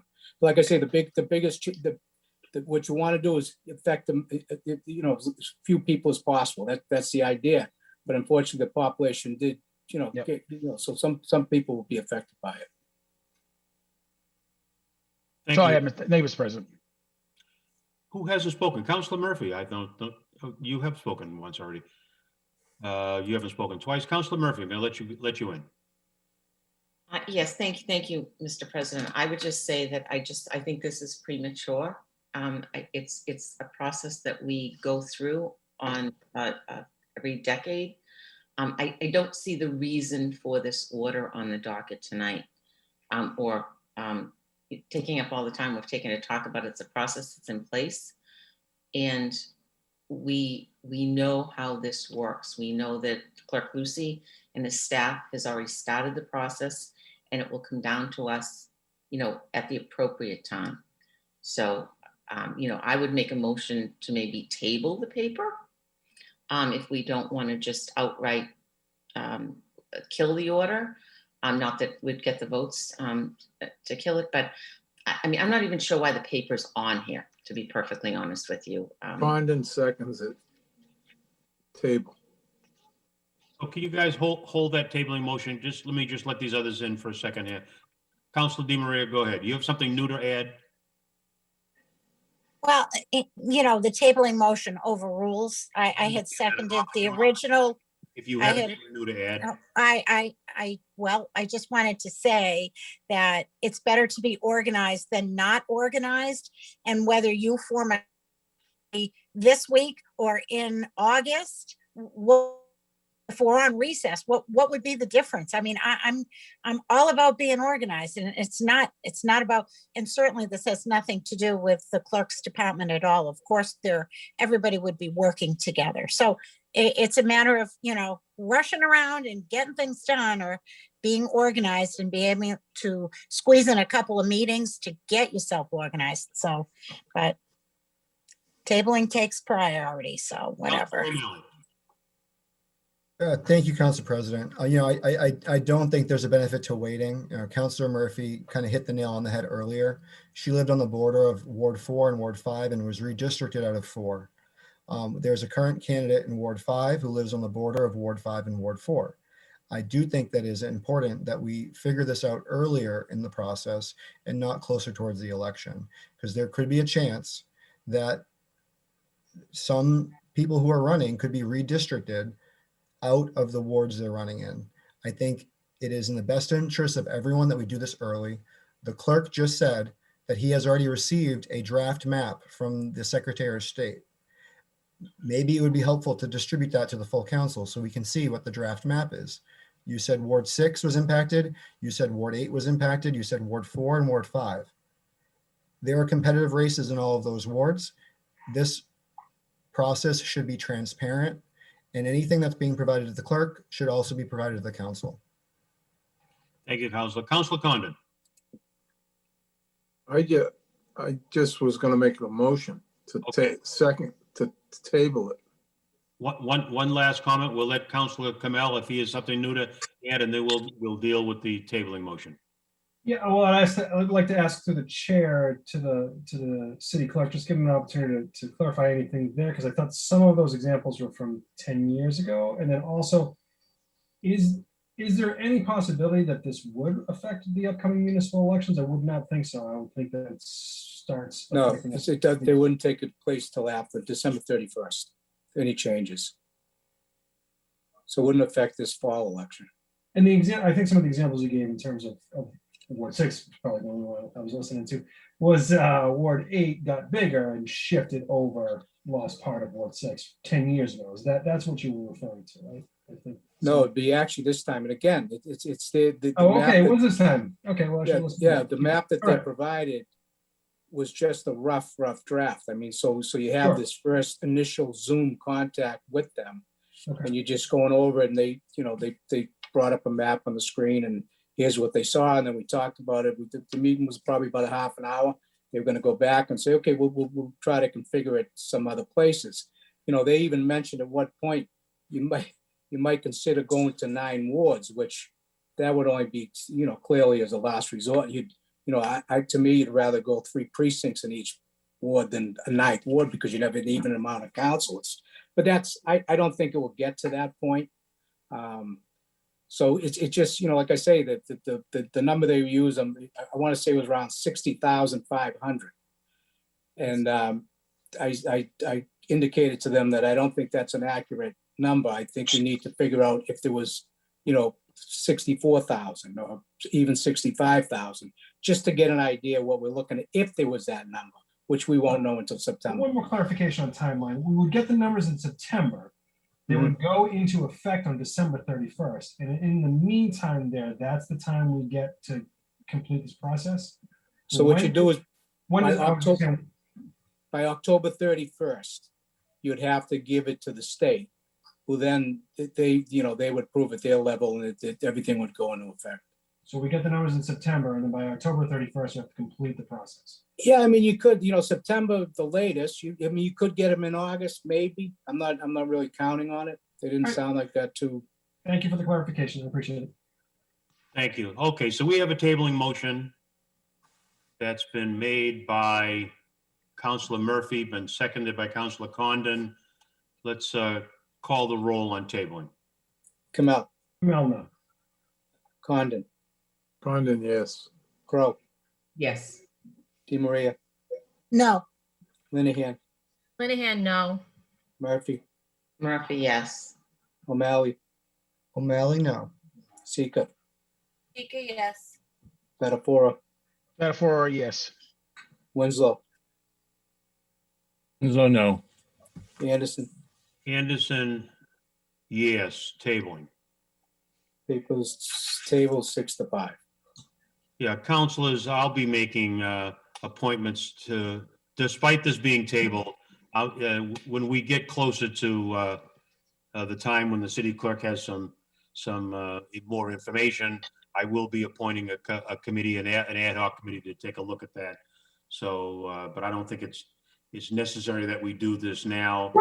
We can do it later on in the fall when we get some better numbers. Next order of business. Paper 266-21, order that the city clerk schedule an executive session, 1, to review for approval the meeting minutes from the April 20th, 2021 executive session meeting, and 2, to review for release all outstanding executive session meeting records as required by the open meeting law. And Councilor DiMaria should have been on this paper as well. Councilor O'Malley for the paper. Thank you, Council President. Back when Tom Brennan was the city clerk, Council President Sika and Councilor DiMaria rewrote the process for which we approve executive session meeting minutes. We have been following that process. We've only had one executive session in person since that time. And we received the 4/20/21 minutes in the mail. The process now would be to submit any suggested amendments to the city clerk. And we would then hold an executive session to approve these minutes formally. I would like to move forward with that and schedule that executive session to do that. Additionally, the open meeting law or the public records law requires that we regularly review and either approve to release or decide to continue to keep any executive session records privileged. There have been a few big cases that have been resolved, the Mayoral case, for instance, and I do think it serves the public interest to release those records if the body deems so. So I'd like to commence those two processes through a proper executive session meeting. Thank you. And that would be my motion. second, DiMaria seconds that motion. Any discussion on it? Motion has been made by Councilor O'Malley, seconded by Councilor DiMaria. The clerk will call the roll. Kamel, Well, yes. Condon, Condon, yes. Crow, Yes. DiMaria, DiMaria, yes. Linehan, Linehan, yes. Murphy, Murphy, yes. O'Malley, O'Malley, yes. Sika, Sika, yes. Spatafora, Metaphor, yes. Winslow, So yes. Anderson. Anderson, yes. So that order has been adopted. Next order of business. Paper 121-21, order be it hereby ordained that the revised ordinances of 2020 be amended to create a Department of Planning and Economic Development. Councilor Spatafora. Say again one more time, Mr. I only heard the, We jumped one. Did we? Yeah. I think you went to the. Oh, I did. I'm sorry. It's okay. 267, judgment. Be it hereby ordained the Malden City Council that the revised ordinances of 2020 be amended to reflect changes contained in the proposed fiscal year 2022 budget. it's being referred to ordinance. On Councilor Spatafora's motion to refer this to ordinance, O'Malley, second. O'Malley seconded. Clerk will call the roll. Kamel, Well, yes. Condon, Condon, yes. Crow, Yes. DeMaria, DeMaria, yes. Linehan, Linehan, yes. Murphy, Murphy, yes. O'Malley, O'Malley, yes. Sika, Yes. Spatafora, Spatafora, yes. Winslow, Winslow, yes. Anderson. Anderson, yes. That order has been referred to ordinance. Next order of business. Try this one again. Paper 121-21, order be it hereby ordained that the revised ordinances of 2020 be amended to create a Department of Planning and Economic Development. We've got a number of sponsors. The lead sponsor on that is Councilor O'Malley. I believe this has already been enrolled, or is this? Been enrolled. This is to ordain it. Yep. I would Ordain. move to ordain. Second. We have a motion that's been seconded. Motion made by Councilor O'Malley, seconded by Councilor DeMaria. Clerk will call the roll. Kamel, Well, yes. Condon, Condon, yes. Crow, Yes. DeMaria, DeMaria, yes. Linehan, Linehan, yes. Murphy, Murphy, yes. O'Malley, O'Malley, yes. Sika, Sika, yes. Spatafora, Spatafora, yes. Winslow, Winslow, yes. Anderson. Anderson, yes. That ordinance is ordained. Next order of business. Committee report 268-21, committee report rules and ordinances, paper 394-20. Order be it hereby ordained that chapter 11, section 6.08.70B, 6.080.070D, and 12.12.190 of the revised ordinances of 2020 be amended by changing the special permit granting authority for marijuana establishments from the city of Malden to the Malden City Council, to the Malden Planning Board. The Standing Committee on Rules and Ordinance that haven't been referred, paper 394-20 recommended this paper unfavorable and recommended not to amend the same. On Councilor Spatafora's motion to receive the committee report, the clerk will call the roll. Kamel, Well, yes. Condon, Condon, yes. Crow, Yes. DeMaria, Yes. Linehan, Linehan, yes. Murphy, Murphy, yes. O'Malley, O'Malley, yes. Sika, Sika, yes. Spatafora, Spatafora, yes. Winslow, Winslow, yes. Anderson. Anderson, yes. Committee report is received. Councilor Spatafora for the committee. Council Crowe, I think this is is this the one you spoke at, Council Crowe?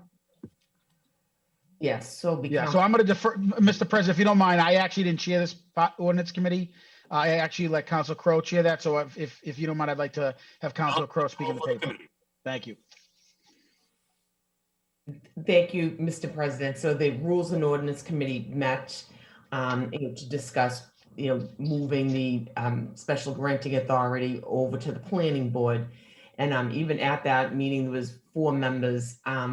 Even some of the sponsors that put the paper on there decided that it should stay with the council. So the committee voted to not change the special granting authority to the planning board, but retain it with the city council. Okay. So that's the committee report. We have one hand up, Councilor O'Malley. Yeah, I can echo Councilor Crow's statement there. The discussion that we had was that we do think that the whole reason why we wrote the ordinance this way as the council being the special permit granting authority was because the public would be able to hold us accountable at the ballot box. And we do think that there's a value there. And, that doesn't mean we have to say yes to every applicant that comes before us. We have to decide whether or not a particular location is ideal, whether it's traffic or other adjacent businesses and the impact it would have on the community. So I don't think that it ties our hands by any means. And we did vote to send this out disfavorably. It doesn't happen very often, so I'm not even sure what the motion would be. Need to accept the committee report. Yeah, yep. On Councilor, okay, now we got another hand up. Are you all set there, Councilor O'Malley? Yeah. See Councilor Winslow's got his hand up. Yeah, no, I had put this paper forward. I think we had a good discussion in committee. I know I put it forward as we had voted on the second cannabis license, and there was, there was just some questions about, the role the council should play. I think it was a good discussion. I think in the end, sort of now that there's a little bit more space between that decision and the cannabis committee did reopen the process. I think councils are settled in that is a process that did work, and I was fine to follow the recommendation of the committee to recommend this unfavorably, even though I introduced the paper. So thank you. So on Councilor I second the motion. So Councilor Crow's motion that we approve the committee report to retain special appointing authority at the city council, seconded by whom? By Councilor Winslow. By Councilor. I'll second that. Call the roll. Kamel, Kamel, yes. Condon, Condon, yes. Crow, Yes. Di Maria, Yes. Lenahan, Linehan, yes. Murphy, Murphy, yes. O'Malley, O'Malley, yes. Sika, Sika, yes. Spatafora, Spatafora, yes. Winslow, Winslow, yes. Anderson, Anderson, yes. So that recommendation by the committee has been approved, and the special appointing authority will remain with the city council. Next order of business. Council President, on these, do you want to take them by what they do together, or how do you want to do these? It's a paper 26, the license report. Paper 269-21 committee report, license petitions. The Committee on License recommends the following license be granted. You want to take them one at a time? You want to take them, how do you want to take them? Let's do them. Let's group them together.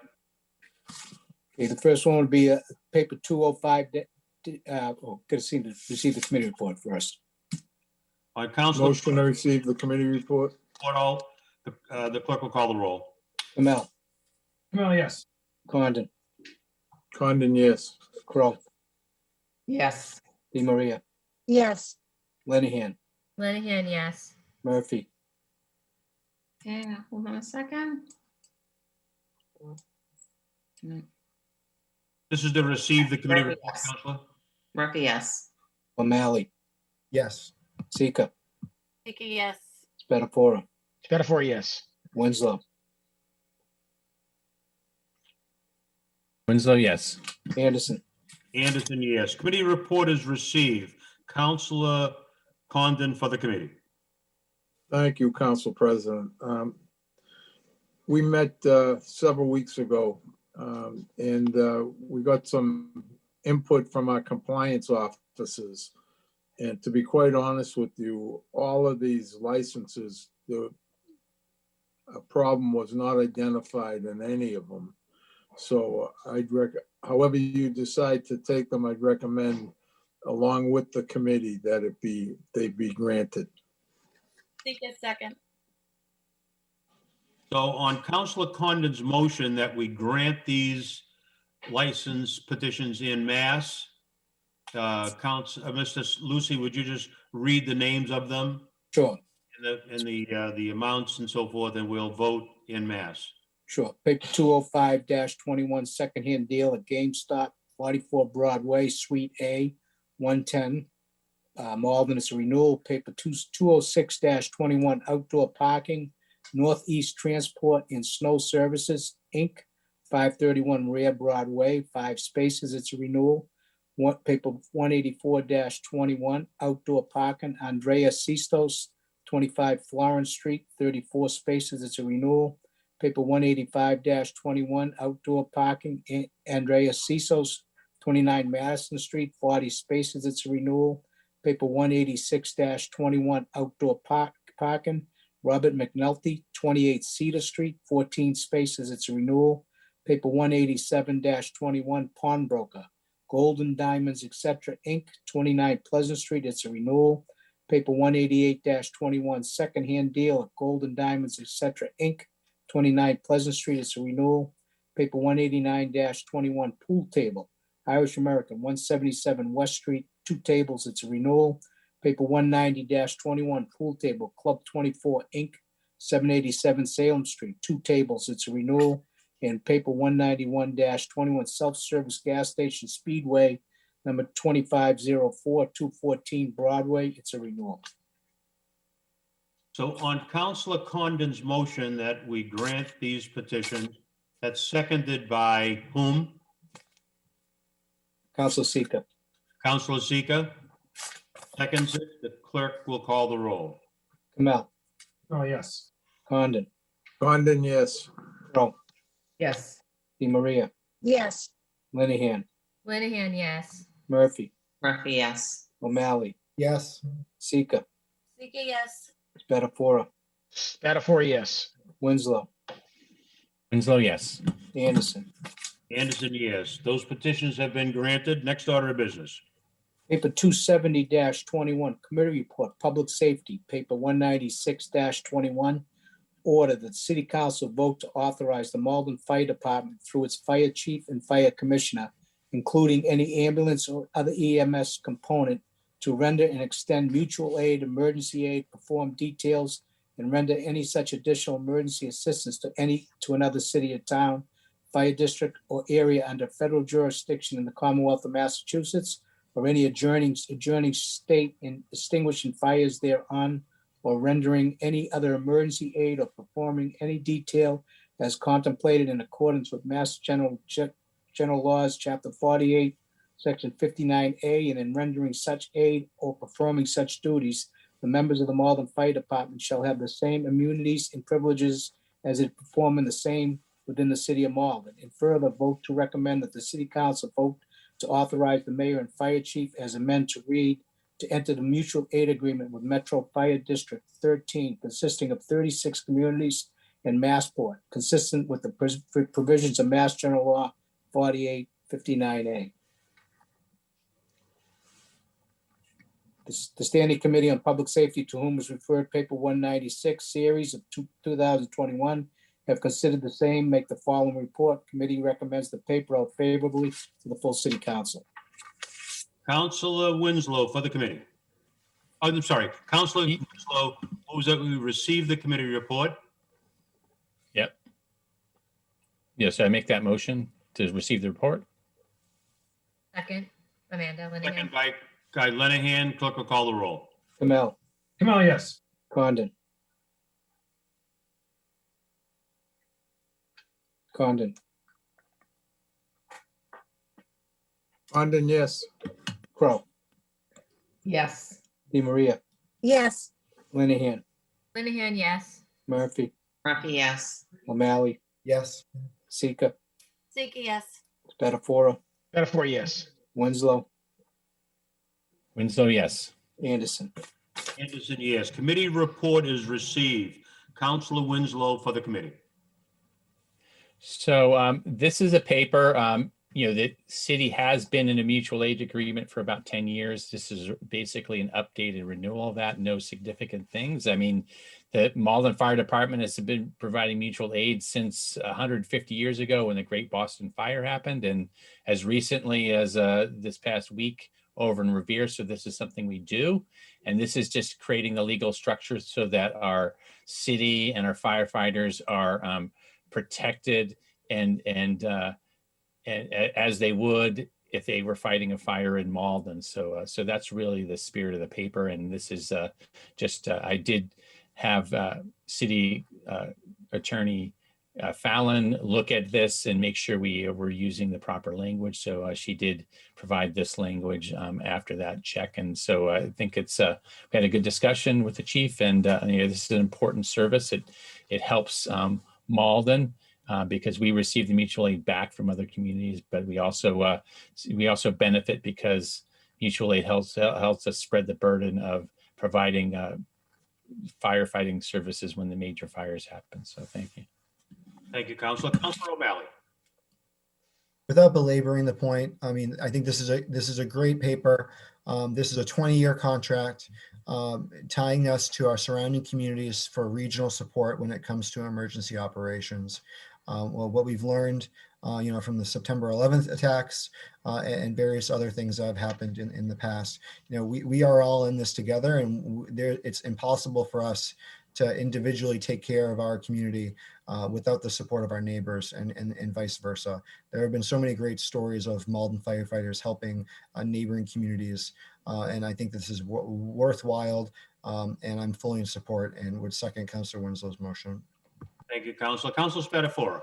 Yeah, I would also echo the council's responses there. I think this is also something where we probably don't know as a community that it's not always in time of fires. It's also natural disasters, or if there is a large fire in one city, sometimes those firefighters come to not only help aid in the fire, but also to cover our communities while the host community is actually out fighting the fire. So it's really a reciprocal type of agreement that really makes the fire department in the East Coast especially work very efficiently, because we always don't have the revenue to support a fire department for those major fires where you would have hundreds of firemen there. We're not like Boston. So this really gives us the numbers in terms of the ability to fight a large fire or a disaster. So I support this as well. I learned something new when the chief called me up and asked me about this. I didn't know I didn't know we had to renew this. It's the first time I've had the opportunity, so I look forward to supporting this document. Thank you, Mr. President. Thank you, Councilor. So on the motion to adopt by Councilor Winslow, seconded by Councilor whom? O'Malley. O'Malley. The clerk will call the roll. Kamel. Mel, yes. Condon. Condon, yes. Crow. Yes. Di Maria. Di Maria, yes. Linehan. Linehan, yes. Murphy. Murphy, yes. O'Malley. O'Malley, yes. Sika. Sika, yes. Spatafora.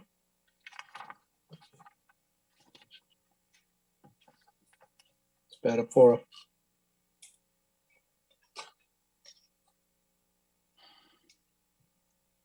That's a yes. I see him there. All right. Maybe we'll go back. Thumbs up. Okay. All right, great. All right, good. Winslow. Winslow, yes. Anderson. Anderson, yes. So that has been adopted by the full city council. Next order of business. Docket is clear. Oh, no. Yeah, docket is clear. The docket is clear. There's just a couple of announcements that I'd like to make. I think what we just went through is a good example for the reason why I'm going to make this first announcement, and that is back a month and a half or so, or maybe a couple of months ago, we talked about it's time for at some point the council needs to come back into in-person council meetings, and we had a vote on that. It was a favorable vote that took place, and you left it to me to work it out and make the decision for the council.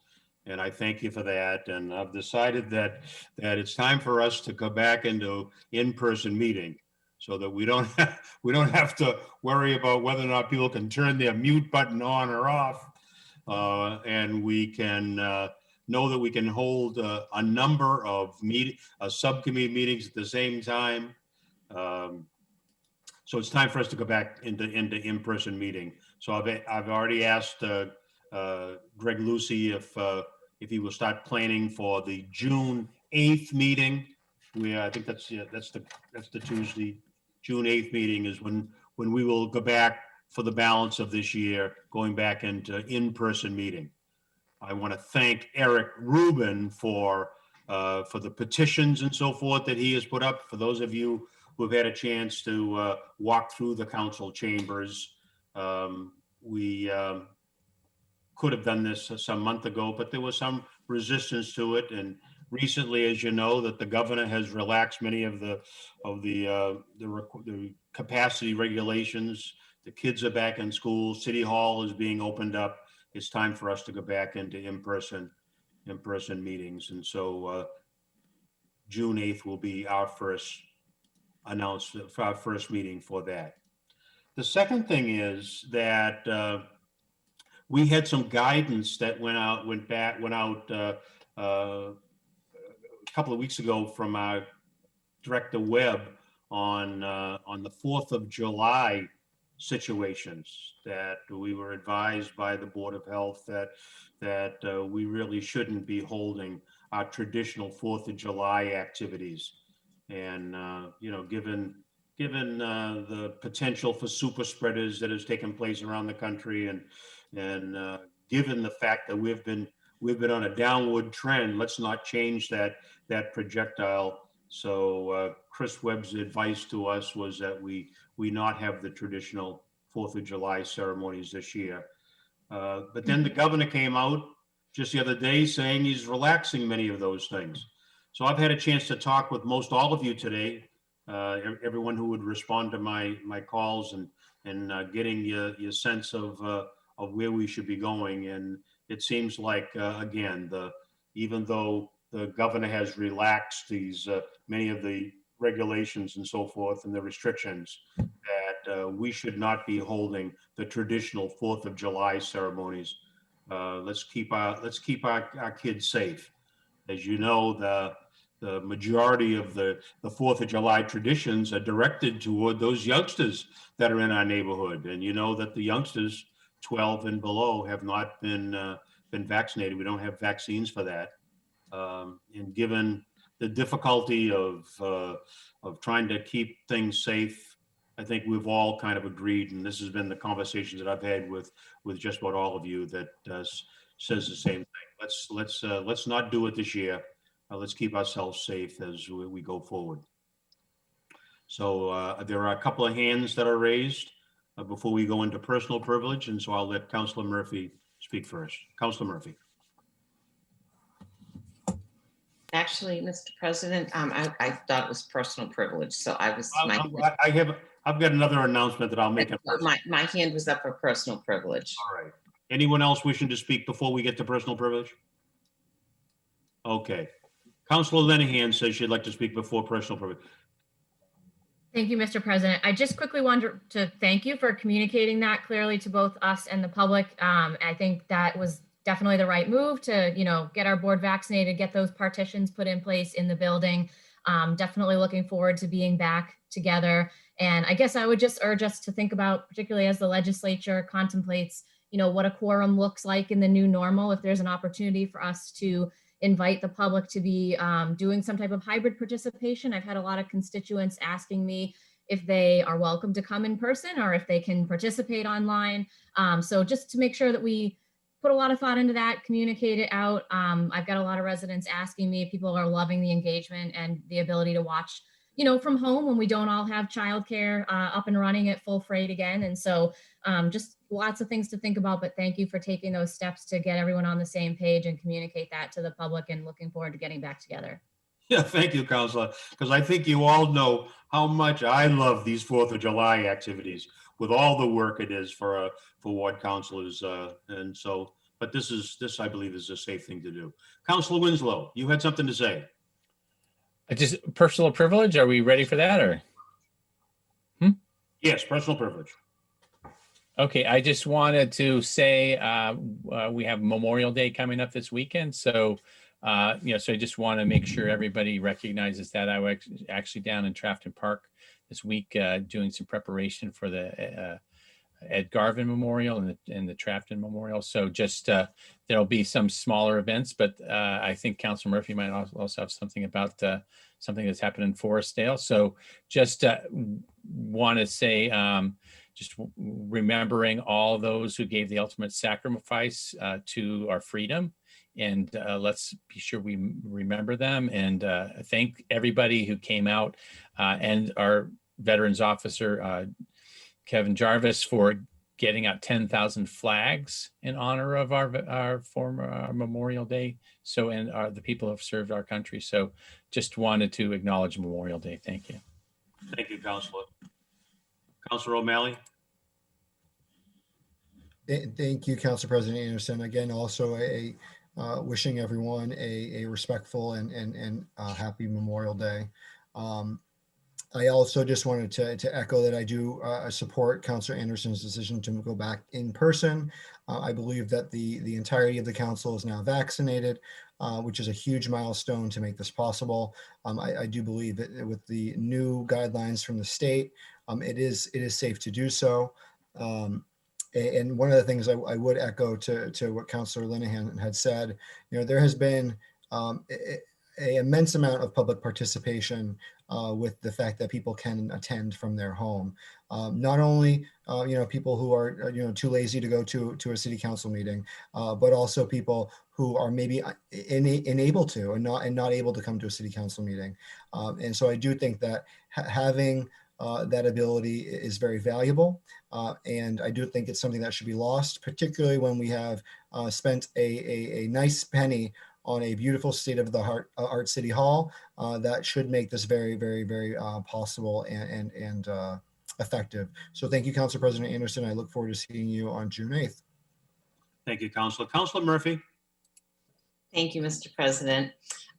Yes, I do have an announcement to make, and we are not going to have our traditional Memorial Day parade once again this year, but we do have something to announce that on Monday, May 31st, Memorial Day, at 6 p.m. in the Forestdale Cemetery, we will be dedicating a memorial to those who fought in the Korean War and those who fought in the Vietnam War.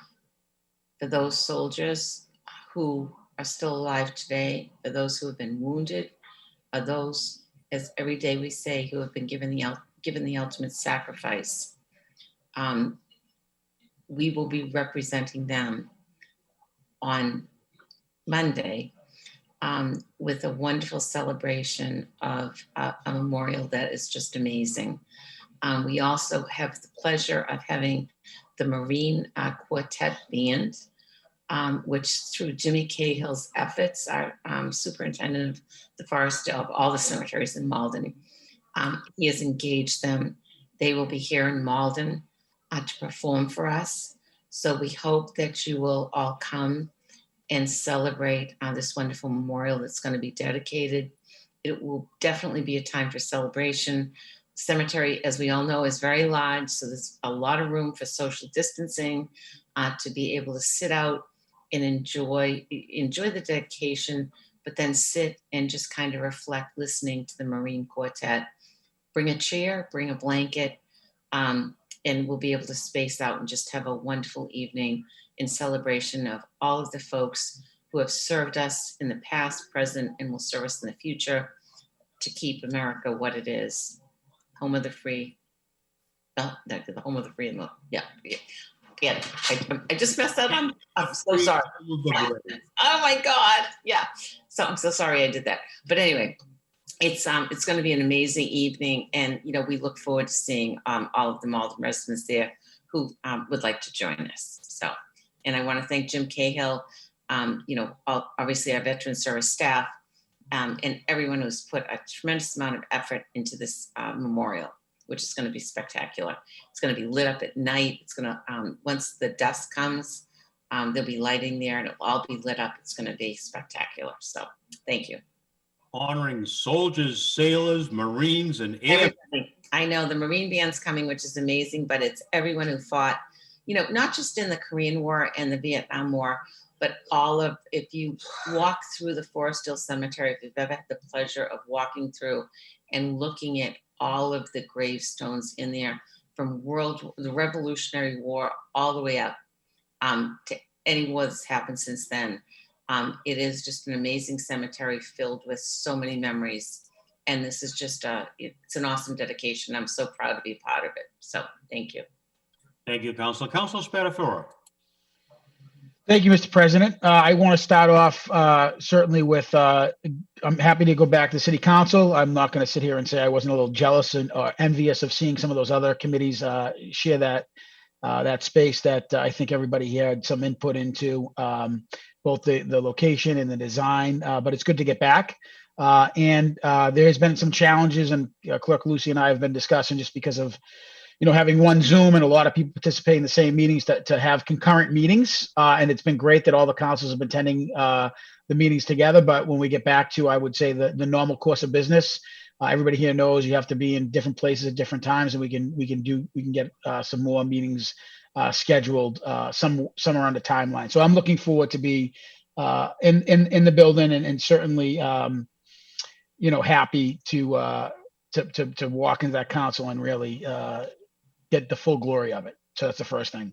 And I'll just start off, I think, where the rest of the council said, Memorial Day, unfortunately, for the second year in a row, it looks like it's going to be different than in past without having the standard barbecues or get-togethers. And while we probably won't be doing it on video, we will be doing it in smaller groups. And it's still important to understand what happened for many families that day and the memories that they share that are often painful. Reminder of what their daughters, their husbands, their children had to do to honor the democracy of this country. So I think it's really important to just take a time to reflect on their true expression of selfless service, and that most of them did not get drafted to do this. A lot of them were volunteered to do this, not only at time of war, but at peacetime. And it's always been a great ceremony at the Forestdale with the large group, and seeing the young people participate, and certainly the older veterans. It will be a little different this year, but I think it's just important in this world to just take a couple minutes out of your day to certainly thank the men and women of the armed forces for their sacrifice. Thank you, Mr. President. Thank you, Councilor. I don't see any other hands raised, so from the chair, I have a statement I'd like to read, if I may. I was first elected to the city council back in 1983. I was both proud and humbled that the city in which I grew up bought a house, raised my family, and that city has chosen to put their faith in me to guide its future. I've remained as proud and humbled by Malden's trust in me over these nearly 4 decades in public life. But it's time for me to step back and leave room for a younger generation of Maldonians who are just as eager as I was to serve this community. So I will not be a candidate for re-election in this year, 2021. I didn't make this decision lightly or without a lot of soul searching. But after long discussions with my wife, Paula, and our 3 daughters, I felt this decision is best for me and for Malden. I've been honored to serve with many of you dedicated colleagues of mine over the years, 5 mayors, countless fellow councilors during easy times and hard times. We've come together more often than not, bound by our love of the city and hope for the future. I'll carry those same dreams and hopes as I move back into becoming a private citizen, a homeowner, taxpayer, and lover of Malden's people, history, and tradition. Finally, to the great people of Ward 7, you know that I will remain eternally grateful for the energy, creativity, and talent you have shown over the years as we develop new neighborhood traditions and strengthen the bonds of community in our ward. Rest assured that my commitment to these efforts will not diminish, and I hope to continue to participate in community events for many years to come.